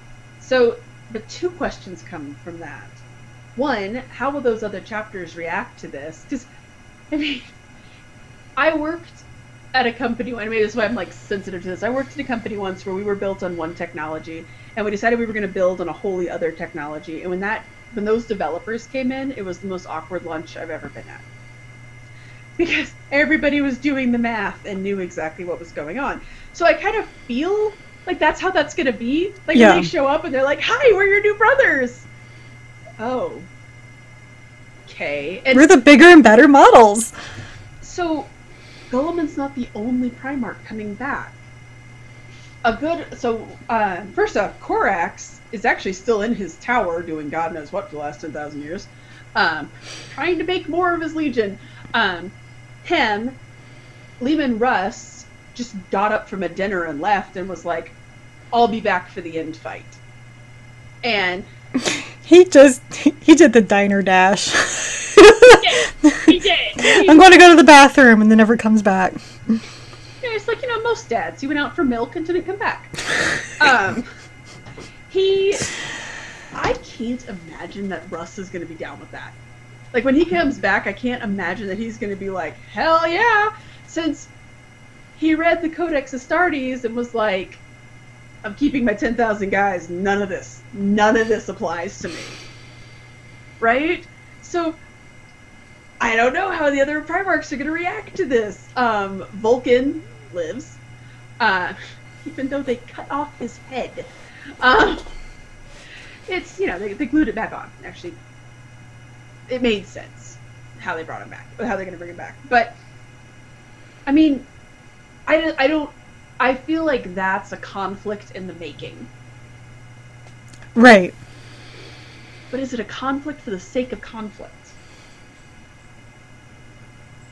Well, I guess if you're going to bring back Guilliman, you kind of have to make new conflict. I guess. Like, but I think that's my biggest concern when I finished this book, is I was like, oh shit, is the Imperium going to have infighting now? Because I don't... Maybe we're due for another heresy. Well, you know, they're about to end it, you know. They're about to start, you know, the Siege of Terra. So those books we got the beginning of the end in the process with those books. So maybe it's time for like a whole... Right. It could be. New era. It could be. That was a concern of mine. The other concern is that he reestablishes the 500 worlds and basically just tells a bunch of people, you're now back in our realm and this dude's ruling you. Yeah, the Tetrarch thing was crazy. I think when I read that, I was like, oh my god. Yeah. Yeah. The only thing I didn't hate about that was that at least he put in OG Ultramarine as a Tetrarch. Yes. He clearly was trying to... And you didn't make it Cato. Man, why you gotta hate on Cato Sicarius? Because he's an ass. He's haughty. No, he's an ass. He's a little arrogant. Anyways, I thought that was interesting. But what was interesting about it was that he was clearly trying to appease his sons. Mm-hmm. And then everybody else was just surprised that they were made a Tetrarch. Well, and the thing that's interesting about that is that he talks about how he has some of the Adeptus Custodes with him. And there's a couple scenes in which, like, a person, like a human, or even an OG Space Marine talks to one of the custodians, and they're just really dismissive and disgusted, and he's like, yeah, these guys have forgotten that not only are these people the backbone of the Imperium, but you need to be a little sympathetic. Right. And then he goes and does that at the end of the book. So I was like, oh God, which is another kind of way that they humanized him. That I was like, you have no idea how these people are reacting to this, do you? Right. I don't think he cared. Like, I was going to say, at first I was like, oh, I don't think he knows how to read a room. But then they made it clear that he was like, don't care. Right. Well, the Custodes, they have their own issues that they're going through. So I think that's also part of the reason why they're disgusted by... That's true. By humans. I think they're just pissed off in general. They're just pouty. Yes, that's true. Yes. And that was also sad, though, when he talks about, like, how they've just kind of retreated further and further and further. And that kind of broke my heart, too, because it's like, oh, man. But see, that was actually something that Calgar addressed in Calgar Siege, because he was there with his entourage, basically. And so, like, his bodyguards were, like, disgusted by the humans, and Calgar had to tell them, this is who we serve.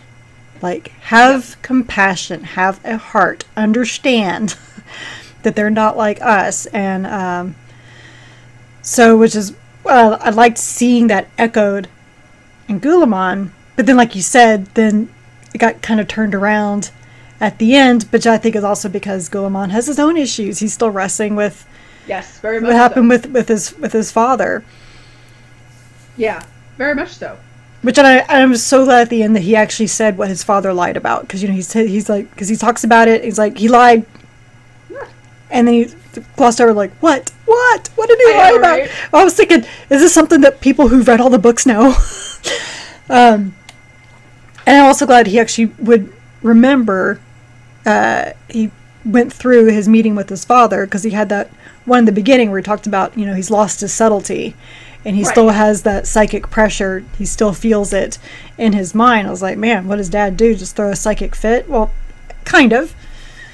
Well, they talk about in some of the Horus Heresy books, they talk about how normal people can't really be in the Emperor's presence, which also does not help the I'm not a god argument. Right.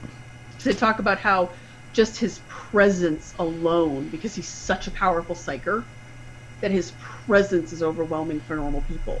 And that when he talks, like, there's a scene in which a regular, and I can't remember which book it was in, but I think it's the first heretic, when he goes and he chastises Lorgar. Lorgar is even like, oh my god, my dad's talking directly at me, and they, like, all of his warriors are squirming because his dad's angry and yelling, kind of, and they're all like, ugh. You're upsetting a space marine. Like, holy cow. Which, now it's you saying that, makes me think of Dogma. Yeah, actually, kind of like that. Well, and that was always in Greek mythology too, right? Right, yes. Which is why the gods had to disguise themselves, because they could not show themselves and speak to... Keyword there being gods. Yes. Well, this book, a big part of what this book wrestles with, again, is that godhood of the Emperor. And, if it walks like a duck and it quacks like a duck, I mean, But I think... So... Alright, I'm going to wrestle with something here. Okay, no, let's do this. Theological. So, you're right. So the Emperor, like you said, if he walks like a duck and talks like a duck, then he's definitely a duck. So, okay, so we're going to say he's a god, but at the same time, as Guilliman said, he's human because he makes mistakes. Okay? Right. So that depends, honestly, on what your thoughts of what a god could be. Because, obviously in Greek mythology, the gods made plenty of mistakes, and they're kind of selfish little assholes. But if you're going to go like with Christian or Muslim religion, Allah and God are perfect. Infallible. they don't make mistakes. Correct. So as me as a Christian and reading this to know he's not a God, and not because I'm saying because I'm Christian and therefore there can only be one God and that's not him, because I can read fantasy books and it's possible, but because he does make mistakes. And not only that, but he's not all-knowing. If he was all-knowing, he could have prevented Lorgar from doing what he did. Right. He would have known not to make Horus the War Master. Right. He was not omnipotent. He's not all-knowing. He might have been Right. all-powerful, but he was not all-knowing. So you get into that, and plus, like you said, makes mistakes. He lied. Like most religions, the God, the divinity, does not lie. Well, did he lie or did he obfuscate the truth? So, like, if you go back to the Garden of Eden story, right? Okay, you're talking about like the tree of life that, Right, he didn't lie about it. He just left out like large pieces of information, kind of like with the Emperor. And that's one of the things that they kind of obfuscate. Like, he talks again when Gulliman's wrestling with the fact that his dad let them call himself, that it called them sons, and then he's like, actually, he never called us his sons. We call ourselves his sons. So, was he lying per se, or was he just kind of like? Well, I'm not talking about that. It's the warpcraft. Right. Just spilled a drink all over my keyboard. Oh no. Anyways, yeah, no, with the warpcraft stuff, and that's one of the things that they wrestle with in a lot of the books, and I hope that we're going to see a lot more of that, especially with Mortarion, dang it, because and that's one of the ones that I wrestle with too. Did he straight up lie about the warp? Or did he just really hide a lot of that truth and not share it? I don't know the answer to that one. And maybe we won't, because, well, the Emperor's not really in the talking mood. That's true too. And I liked, so like, just like you are right now, I liked when Gulliman was, I just had the page open and then I dropped my drink. I loved when he was wrestling back and forth. He says, theoretical, the Emperor is a god and denied his own divinity to protect humanity. Practical, he is a god. And then he's like, no, that's not it. Theoretical, the Emperor was always a god but was unaware of it. Practical, he is a god. And then no. Theoretical, the Emperor became a god to protect humanity. Practical, he is a god. So I love the idea that he's struggling with it, and I think it kind of makes us as readers kind of be like, I do not know. Right? I don't know the answer to this. They also talk about how the Emperor has been guiding civilization since the beginning of time. Mm-hmm. That he would appear in a form. Obviously, right now he's Duncan, telling everybody to use two thin coats. And so this, I mean, that's literally the definition of an immortal being. Right. So is he maybe just a fallible god? Like the Greek gods. Right? Because again, as you said. But if he's really immortal, then he wouldn't need 1,000 souls. Right. Fed to him every day to stay alive. That's true too. Right? So is he some type of demigod? I don't know. I don't know the answer to that. Because we do know there are gods. There are absolutely gods in the Warhammer 40k universe. Oh, yes, yeah. They just evil. Or they're the Omnissiah, and we don't know what that is. We don't know what the machine god is. So one of the books from the Horus Heresy basically like spells out that and I can't remember the name of it, it might have just been the Mechanicum book, basically spells out that the Emperor is just a portion of the Omnissiah. He's definitely the machine god, which I never liked, so I just ignore that book. Because it's kind of, I don't know.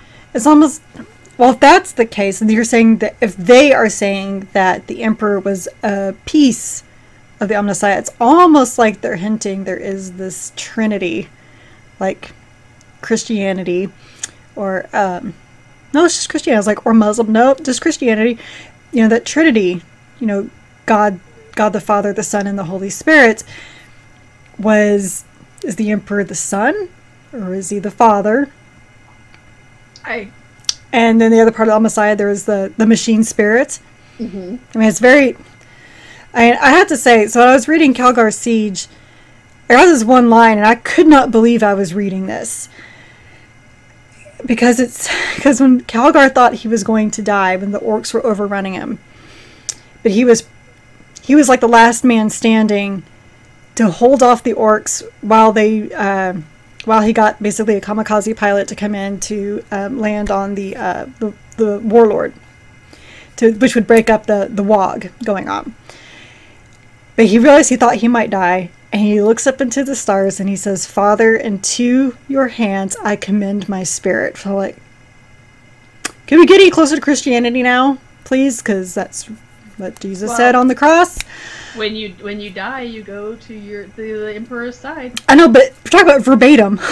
Oh yeah, out of the Bible. Oh yeah. It was just like, I thought, like, it was a mixture for me. It's like kind of cool and whoa. Because obviously they believe, well, but I knew that they believe that it's the God Emperor. They keep saying the God Emperor. Right. And you told me that he constantly said he's not. And when I read that Guilliman's Primarch book, and he talked about, the raising of this one world, and I was like, I don't understand what that is. And he's like, oh, he was making an example of that. They're worshiping me. And I said no, and they kept doing it, so I had to kill them all. Like, that's rational. Makes right. sense. Well, I mean, that's what he does with Lorgar, because Lorgar, they have this, his entire world becomes devoted, and the tragic irony of it is that he has all these cathedrals, and he's using the Aquila everywhere as a religious symbol, and they're praising him as a god, and of course the Emperor is like, no. Only that, but like his legion is called the Word Bearers. I mean, that's heavily in Christianity right there. Oh yeah, but he, like, the way that they describe the churches and everything that he's built, that the Emperor raises, that's basically what is the 40k religion. So Lorgar basically establishes the religion that will continue forward. Right. Which is crazy. But to your point about like the religious imagery, it's definitely, I would think of the Emperor as the father, the Primarchs as the sons. I don't know if maybe the machine spirit's the spirit, I don't know. But there's definitely that, Guilliman especially. There were just maybe a few Jesus overtones to him. Oh, what do you mean a few? Just a few. I mean, he came back. Like that scene in the. He came back from the dead. I mean, how much more do you need? Well, but don't forget that his friendly Eldar girlfriend helped. Yeah, he had some help. I'm not getting that meme. Maybe I will in the next book, but because she's not even. She's not even in the book. She's like mentioned like twice. Yeah, well, she helps resurrect him, and then she basically like tells him, basically gives him a sit rep about like, this is what's going on. It's really crazy. You should help me, and I'll help you a little bit, but we kind of have our own thing going on. And he didn't kill her on sight, so everybody was like, ooh, waifu. It's the internet, Jerry. That's why we can't have all right. Okay. Well, I mean, because they even talked about, they were like, you're going to listen to her? And he was like, no, I was taking what she was saying and wanted to see if any of it was true, and turned out some of it was. I mean, he never said she's 100% correct. It's like, some of it was true. And then they seemed cool with it, so I was like, okay, so where did this big titty Eldar GF come from? And I guess you're just like, oh, well, internet. Yeah, pretty much the internet. There's nothing untoward about it. It just, the internet totally latched onto that. Unless, again, if there's some sort of story that I am unaware of, which they're like, these two really hang out a lot together and talk together, please let me know. Well, maybe it's in Plague Wars. Well, so my husband has been, I mean, he's read like all of the portions that are taking place in this story so far. And because when I first showed him the meme, he was like, calm down, guys. She just resurrected him. Okay. Right. So I was like, but that's like a hardcore commitment in the internet. Like, yes. But so that actually is a segue into another good question that you brought up is, what are our burning questions for next book? Right? Like, there's a laundry list. Yeah. We gonna find out anything more about Call? Are we going... I guess, like, where's the Tetrarch thing going to go while they're in the middle of this war? I'm really curious about what Guilliman's role is, because, I mean, he was there, he's like, Mortarian's not here, well, my time here is done, so I'm just going to point these people and peace out, I'm going to go find him. It's like, well, what are you doing? I guess the answer is whatever the fuck he wants, is what he's doing. But what are their roles going to be? What's going to happen to Marnie's Calgar? Like, that's actually very important to me. Just because I felt so bad for him during the entire book. What role are these Primaris Space Marines going to have? Are they going to get an even bigger role, especially now that Felix is a Tetrarch? Are they really like the up and coming future, or is it we're going to find out that they have a flaw, and so we're going to have to go to Belisarius Call and just wipe out everything he's done, which I think is going to happen regardless. Ooh, do you? Yes. Because that could be another interesting, again, when I was talking about how there's clearly going to be some sort of conflict there, that'd be an interesting one too. Right, and here's another one. So, like, after I assume that we're going to stop the Plague Wars eventually. I think it's going to be a trilogy. Right. And I don't care if he ends up killing Mortarion or not, but because we gotta save. We can't kill the villain, right? I mean, we gotta save him because we gotta have him for future conflicts. This is how this works. Right. But I don't know if he can be killed because he's a demon prince. So. Oh, yeah. But don't they just go back to the warp and then come back? Yes, kind of. I mean, in theory, right, maybe if he loses Nurgle's favor entirely, because remember... Oh, that's true. At the risk of quoting Captain Marvel, what is given can be taken away. Right. So my big thing with that, too, is that I actually always liked Mortarion. He was one of the Primarchs that I always really liked. There are several Primarchs I don't care for, or I'm like, they just kind of are there. I always really liked Mortarion. That's a big concern of mine, is that there's clearly going to be, and I'm so excited, like, it's not really a question that I have, but I'm really excited to see him and Guilliman in the same room together, because they haven't seen each other in 10,000 years. Well, right. It's only been like 200 for Guilliman, but it's been a while, it's been a spell. And so I really want to see how those two... Right, is it going to be this big showdown? Are they going to kill each other? But yeah, to your point, they need both of these guys for the end game. So how...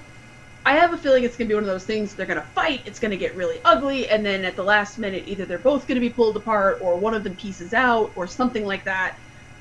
Or, does this bridge in to something bigger? Is this the start of the end game?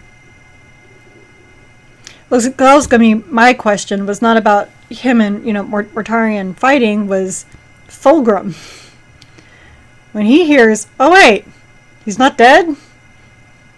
I need to fix that. Right? Like, oh, damn it.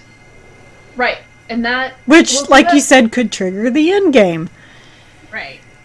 There's actually, I mean, all of those guys, really. Actually, all of the still alive Primarchs who are in their end games, right?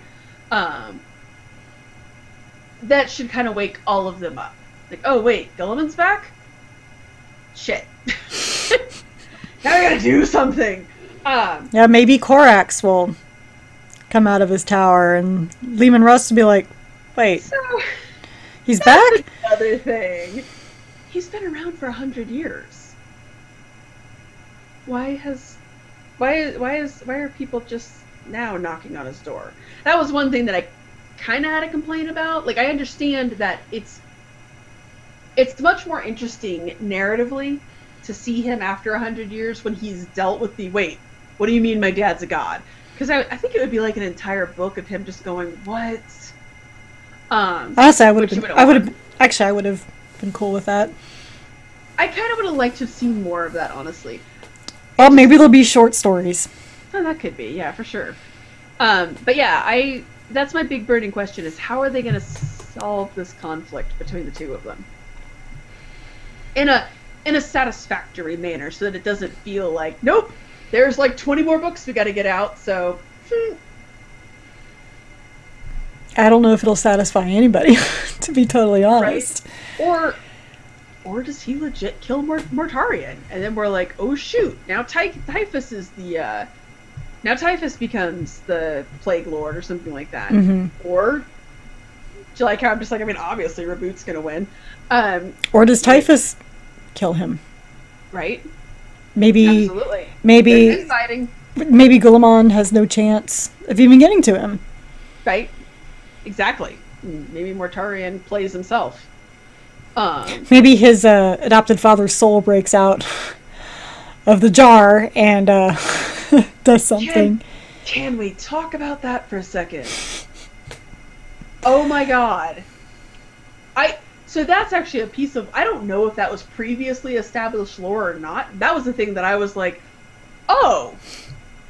Like, I felt like the guy in the pitch meetings where I was like, oh, he does. He has that, doesn't he?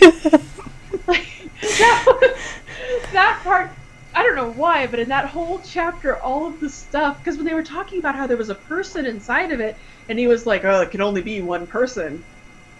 Who? Oh. Okay. So you're going to talk about somebody who has daddy issues. So many of the Primarchs do, really. Perturbo much? Yeah. They all have some major issues, but that... yeah. Oh. Okay. Again, I mean, you do you. Whatever it takes to fuel the hate machine, I guess, but that actually shocked me. Quite a bit. Maybe that actually does literally fuel the hate machine on the ship. Which, actually, the description of his ship was lovely. Yeah.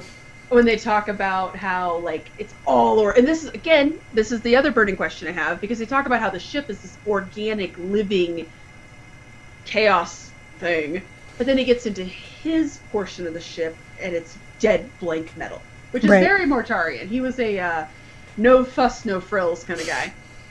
And I loved when they talked about how, like, the previous observatorium was open to space, but it was fine because it's a warp ship or a chaos ship. It doesn't exist within our reality. So I thought that was really cool. Mm-hmm. But yeah, I mean, is he really?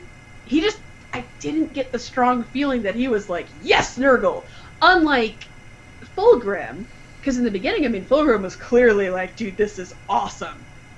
But maybe Mortarion was never a happy dude. Maybe he just can't find happiness.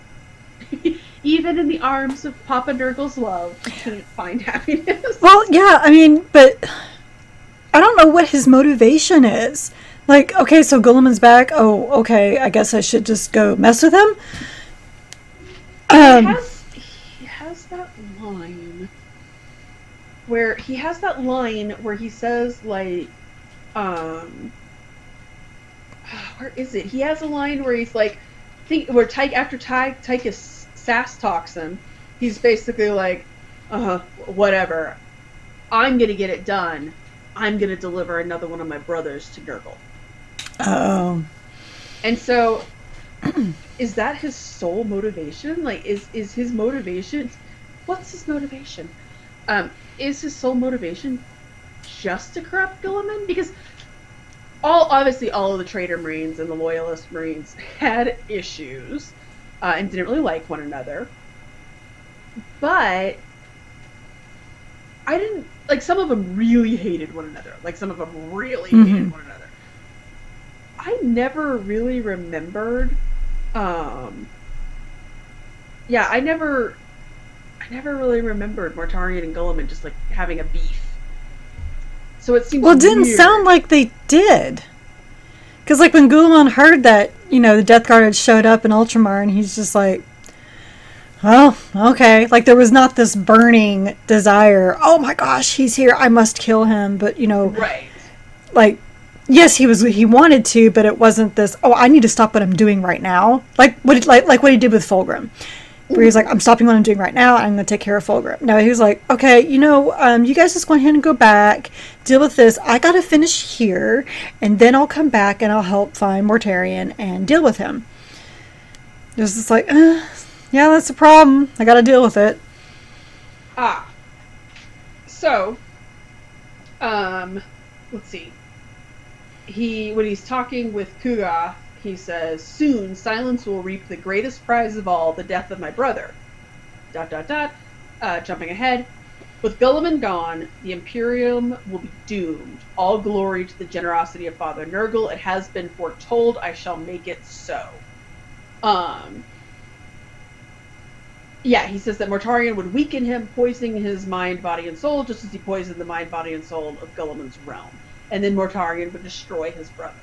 So it seems like his whole motivation is just to kill Gulamon. Now, I don't know if it's because he knows that that's not wrong. I mean, Gulamon right now is probably the only thing that's gonna kickstart the Imperium into where they need to be.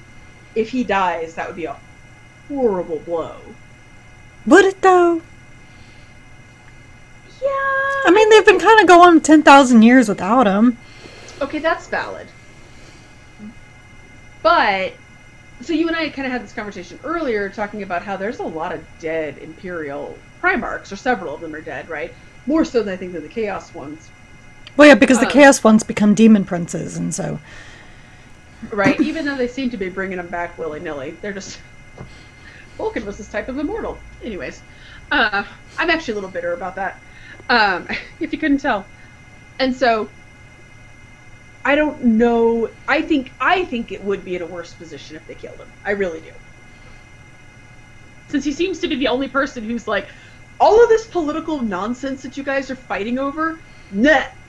We've got chaos. All right, that is true. You know, as much as he is kind of upending everything, he's still the one that's just come in and is like, oh my god, this fighting, stop. Like, I don't care about your little piddly problems, because this is just what's going to happen, and you can't say no to me because I'm the Imperial Regent. I'm basically the Emperor right now.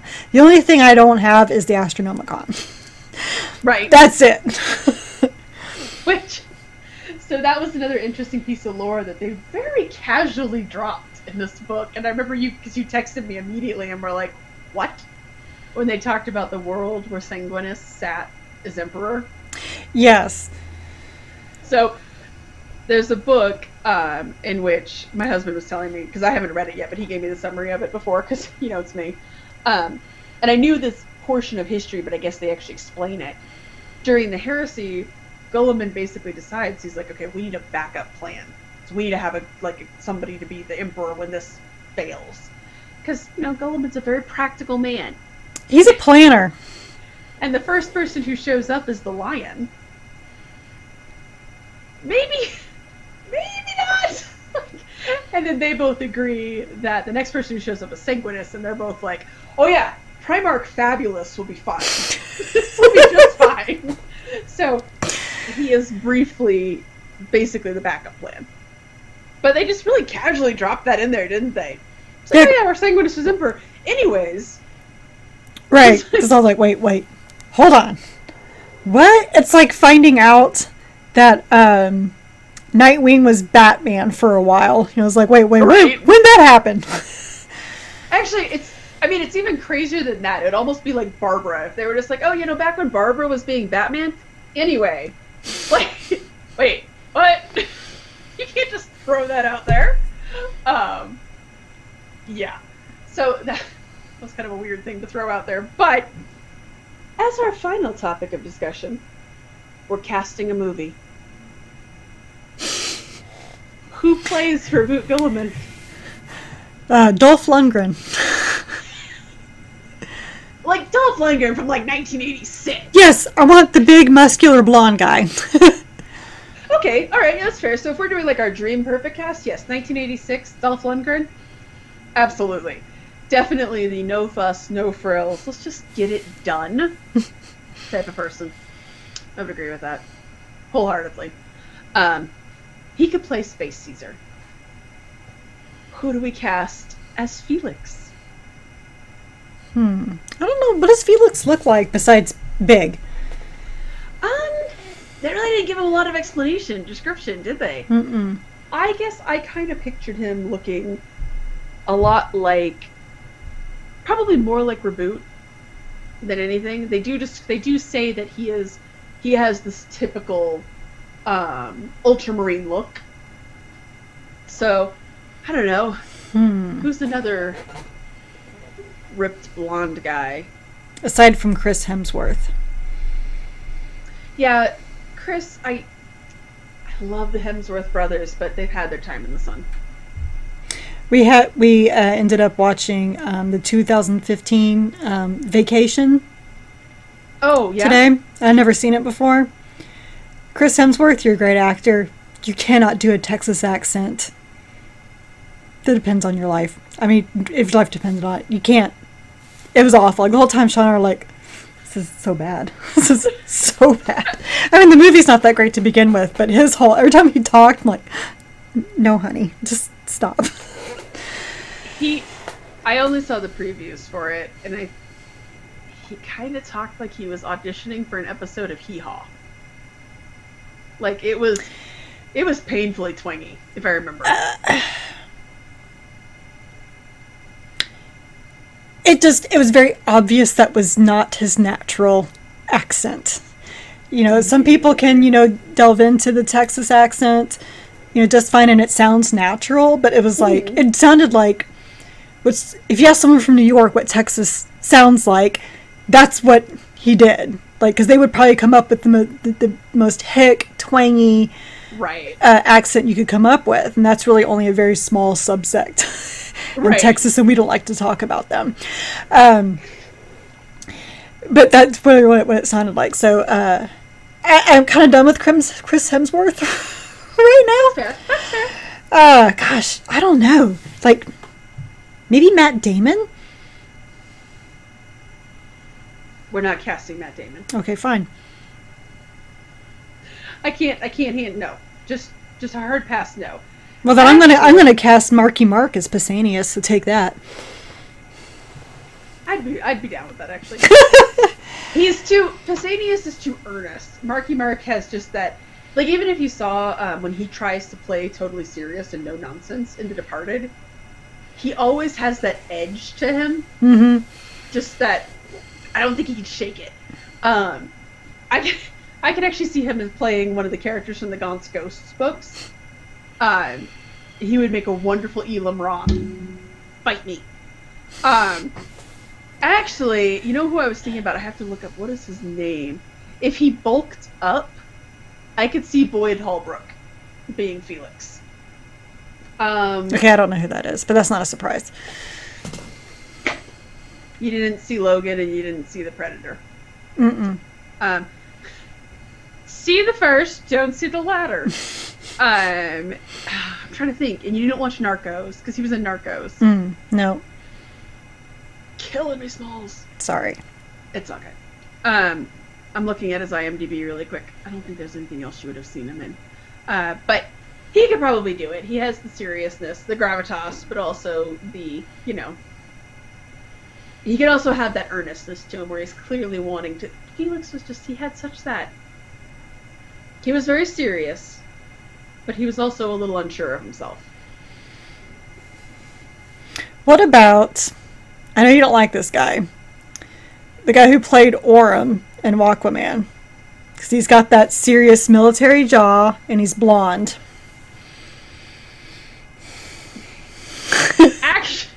Actually, I could see him playing Justinian.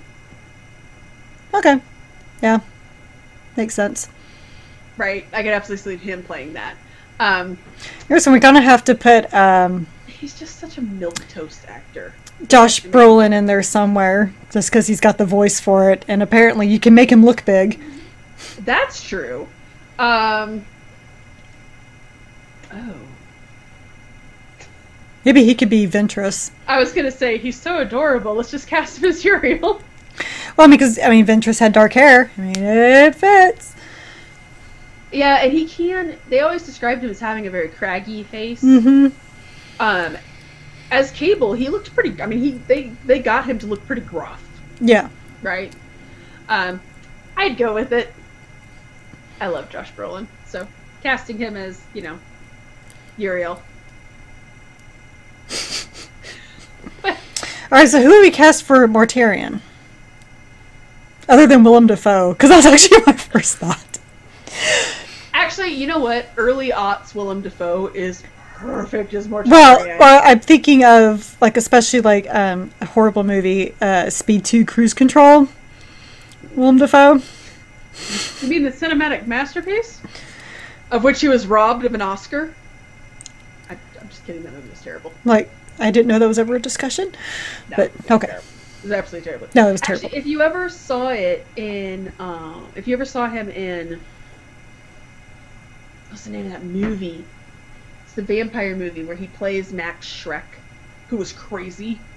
So they cast a crazy person to play an even crazier person. No, it's like casting, a wealthy alcoholic to be Tony Stark. So, good point. A Shadow of the Vampire. You ever see him in that? Yeah, he could be Mortarion, for sure. Either him or I would say Clancy Brown. No, I could absolutely see Clancy Brown as a Primarch, but not Mortarion.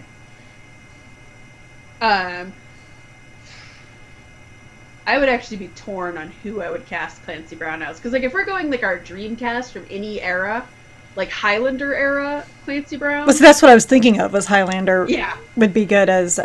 Well, current Clancy Brown would be wonderful as Rogel Dorn.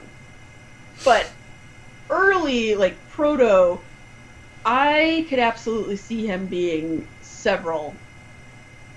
Maybe not of the nicer... Actually, I could see him being Ferrus Manus or something. Not Vulcan. Vulcan's Terry Crews forever. I was going to say Conrad Cruz, but Conrad Cruz needs to be somebody more broody. Actually, Christian Bale would have been perfect. Broody, unhappy, self-loathing. Yeah, but Christian Bale, he only has one voice. Hey, okay. The constipation voice wouldn't work for Conrad Kurz. Now I'm saying it. It wouldn't work for that, so... And I love Conrad, so no. But he would make a good Night Haunter. He really would. Emo Batman. So the big question, though. Who would you cast as Marnius Calgar? Oh! Man, so we need an older guy. Mm-hmm. Very wise... Ugh. Right.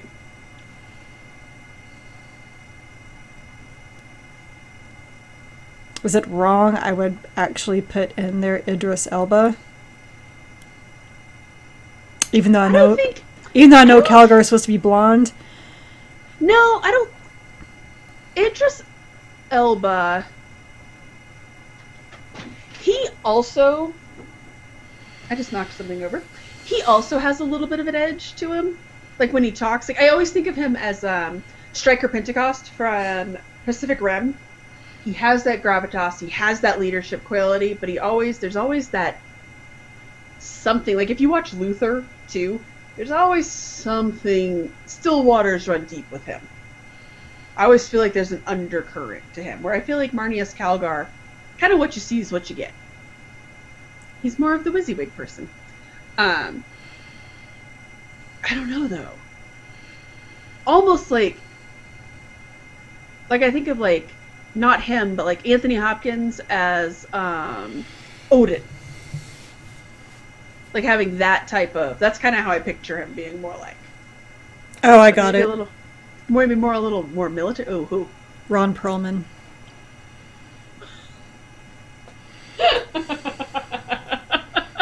Don't laugh at me, because it's a good idea. That's a great idea. Is there anything that Ron Perlman wouldn't be good at? No.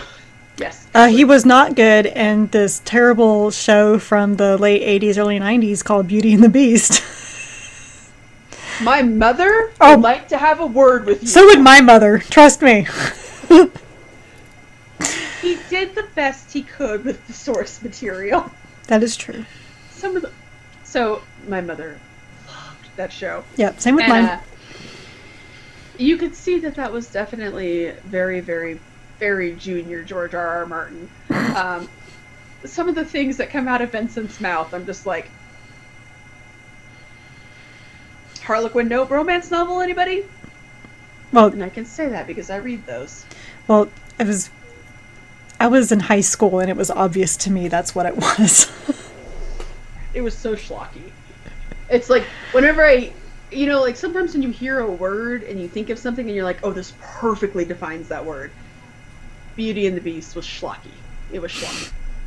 Like that word, that's the word.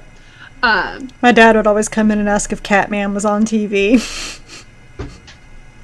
Then my mom would get mad and he's just like, oh, he looks mad. Is he going to cough up a fur ball? Oh, so cruel. Oh, he was. He hated that show. Not wrong. No, it was not wrong. Not wrong at all, actually. But yeah, so I want Ron Perlman as Marnius Calgar. That would work. I would get on board with that. I would support that. You know who we totally forgot? Maybe as Felix? Chris Evans. I hate to say it, he kind of is Captain America. Oh, damn it. Why didn't we think of Chris Evans? Probably because I was like, no Chris Hemsworth. Right. So I blocked out all Chris's. Well, I mean, to be fair, the Marvel guys, I think, already have their footprint on nerd culture. Do we need to give them another one? But Chris Evans is really good. And he's such a good dude. And he has that military, I mean, they picked him for Captain America for a reason. He has that face. Oh, yeah. And he has that seriousness, but he also has that, the humanizing, I think. Yes, very human, very. So I think he would have the insight that Felix had. But here's the bigger question. Do we necessarily think this would make a good movie? Oh, hell no. There's too much. I think, when I think of, like, books that I've read that I'm like, oh, that would make such a good movie, there's just too much going on here that I feel like they would have to do, like, a 10-page title crawl to be like, the story so far. I don't know if Warhammer 40k would ever make a good movie. I don't even know if it would make a good TV series. I do. I think there's a few books that, like, there's a few books that, just because like, the Iron Snake's book is a good one for it. There's so much history. There's a lot of history, but some of it, like I think the second Ultramarines book, actually. Mm-hmm. I think there'd be enough in there that you'd be like, you know what? I don't really need to know what's going on with this. I can go find that out on my own. Well, I mean, I guess so, because it is just the Ultramarines, fighting off a Tyranid invasion. Pretty much. It's basically giant spacemen fighting giant space bugs. People can... I mean, it's... Actually, when you say it like that, I guess it's basically Starship Troopers. But anyways, point being... with Clancy Brown. The point being that I think you could very easily... I think you could easily make that one a movie, right? I think there would be enough that people could figure out on their own. Mm-hmm. This is like... No. This to me, would be like if you made a movie... I couldn't recommend this to anybody who's never read Warhammer. Right. Or who was not even... Like, Ross is a good example. Our friend Ross, he knows enough about Warhammer that he'll be able to dive right into this. He might have some questions, but mostly he'll be like, okay, I can figure this out, right? Same with Drew. I think Drew has enough of a tasting of it. But no, I would never give this to a person who had never heard of Warhammer and be like, oh, you'll love this. Well, Drew's actually read all of Eisenhorn. So, right, which will help him. Right, so he does have somewhat of a grip, but I mean, because he's been talking to me about this a lot. He's like, oh my god, I can't believe he set up the Tetrarchs and what he did to Calgar. He doesn't read the Ultramarines, but even he knows that, what they did to the Chapter Master is a big deal. Oh, yeah. Yeah. Yeah, there were a few things too where I had to like, especially with the Primaris Marines, like I would ask my husband, I would be like, I know that you've read other books with these. What's this, that, and the other thing? And he, oh, okay, yeah, it's this. Oh, okay, cool, that makes sense for me. Because I'm still not as familiar with that part yet, because I'm still catching up on my backlog from a few things. Yeah, I don't know that would make a good movie. No, absolutely not. And I want to preface what I'm about to say by saying that I hate these books, and I am in no way comparing this to those books, but it would be like making the 7th or 8th Wheel of Time book into a movie. Why are these 3 women so happy that they're sharing one guy? Feminism. So, yeah. I guess I don't think it would make a good one. No. So tomorrow, I am going to post our next book that we're reading as a teaser, but we are reading The Magos. Which is a very tiny book. Very small. And yet still shorter than The Stand. I think the only thing longer than The Stand is the unabridged Les Mis. Actually, it is longer than The Stand. Because I think the unabridged Stand came in like at 1162 and it came in like at 1183. Well, see, my copy of it, the unabridged, is 800. Teeny tiny print. Teeny tiny print. Teeny tiny like magnifying glass. That's always my. So for people who are new to us, that tends to be my. Is it a long book? How long is it in relationship to it, or The Stand?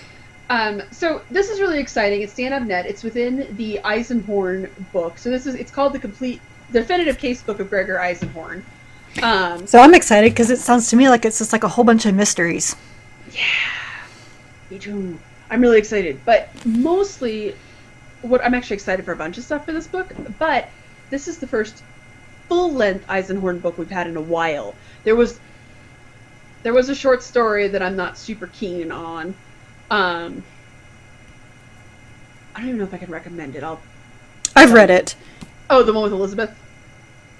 No, it's one about the painting. No, the Elizabeth clone? No. As I said. You know my feelings on cloning. Yeah, so that one I'm not crazy about, but this, I'm really excited for this. And all of its brevity. So in the back, there's a full chronology Ooh.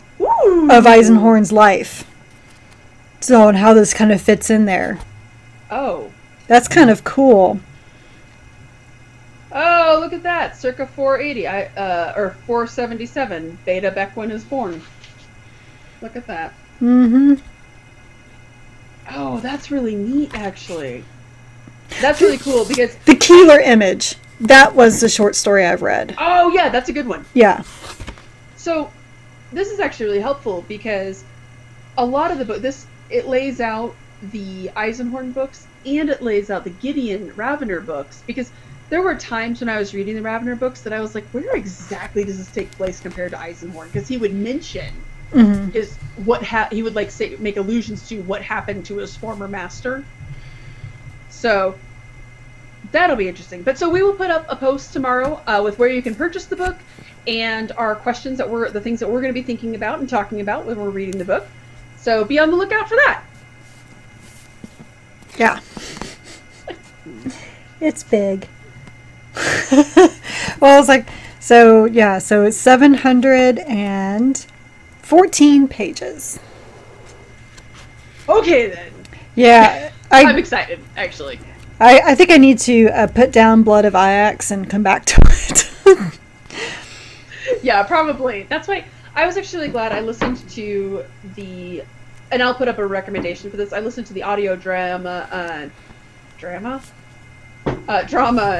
Perdition's Flame. It's one of their horror novels that their horror stories that they're really hyping. So good, you guys. So I'll put up a recommendation for that as well. Would you like to close us out, Carrie?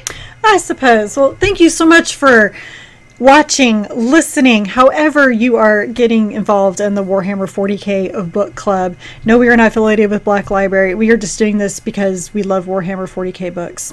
And we like talking about it. So why not do it in front of everybody? Yes, with an audience. That's right. So, we're gonna try to do this, like Jen said earlier, like once a month. So this podcast will be up April 5th, which is the first Friday of the month, and that's what our goal is going to be for the Magos. Will be the first Friday in May. So that's the schedule. We are hoping to continue. I don't think we're going to read very many novels. Usually books this big are omnibuses. Or is it omnibuy? Whatever. I think it's omnibuy. Should be. It should be omnibuy. But this one, but still, we're doing this, so hopefully this one won't make us carry over. That's not the goal. See, yeah, it's a little omnibus, right? But so you can find us. We are on Apple Podcasts and Google Play. If we're not up by the time this goes up and we're still just on the website, we will be very, very soon. Of course, the website is WH40kBookClub.com. You can also find us on Twitter at WH40k Book Club. Actually made it very nice and simple for me. Yeah, really. And we're on YouTube. Yes, this is on YouTube. Hey! That's right. We're not able to get a vanity name just yet. So the link will be in the bio as well. Subscribe and like, and we will be able to. And won't that make all of your lives better? I would think so. I mean, who doesn't want to see us talking about more Warhammer? I mean, it's a no-brainer. It is a no-brainer. It's a gift that keeps on giving. So, and with that, we're going to sign off. We got some readings to do. Just a little bit. And I guess I'm just going to leave off with saying courage and honor in honor of the Ultramarines. We read from a crag. We read from a crag. I love it. As we read this, we must remember we know no fear. That's why we're reading a book this thick, because we know no fear. Yes. Weapon. It could be. Really could be. Your husband like or you just swipe it across, a bunch of paper cuts. Death by 1,000 paper cuts right there. Or at least 714. All right. Good night, everybody.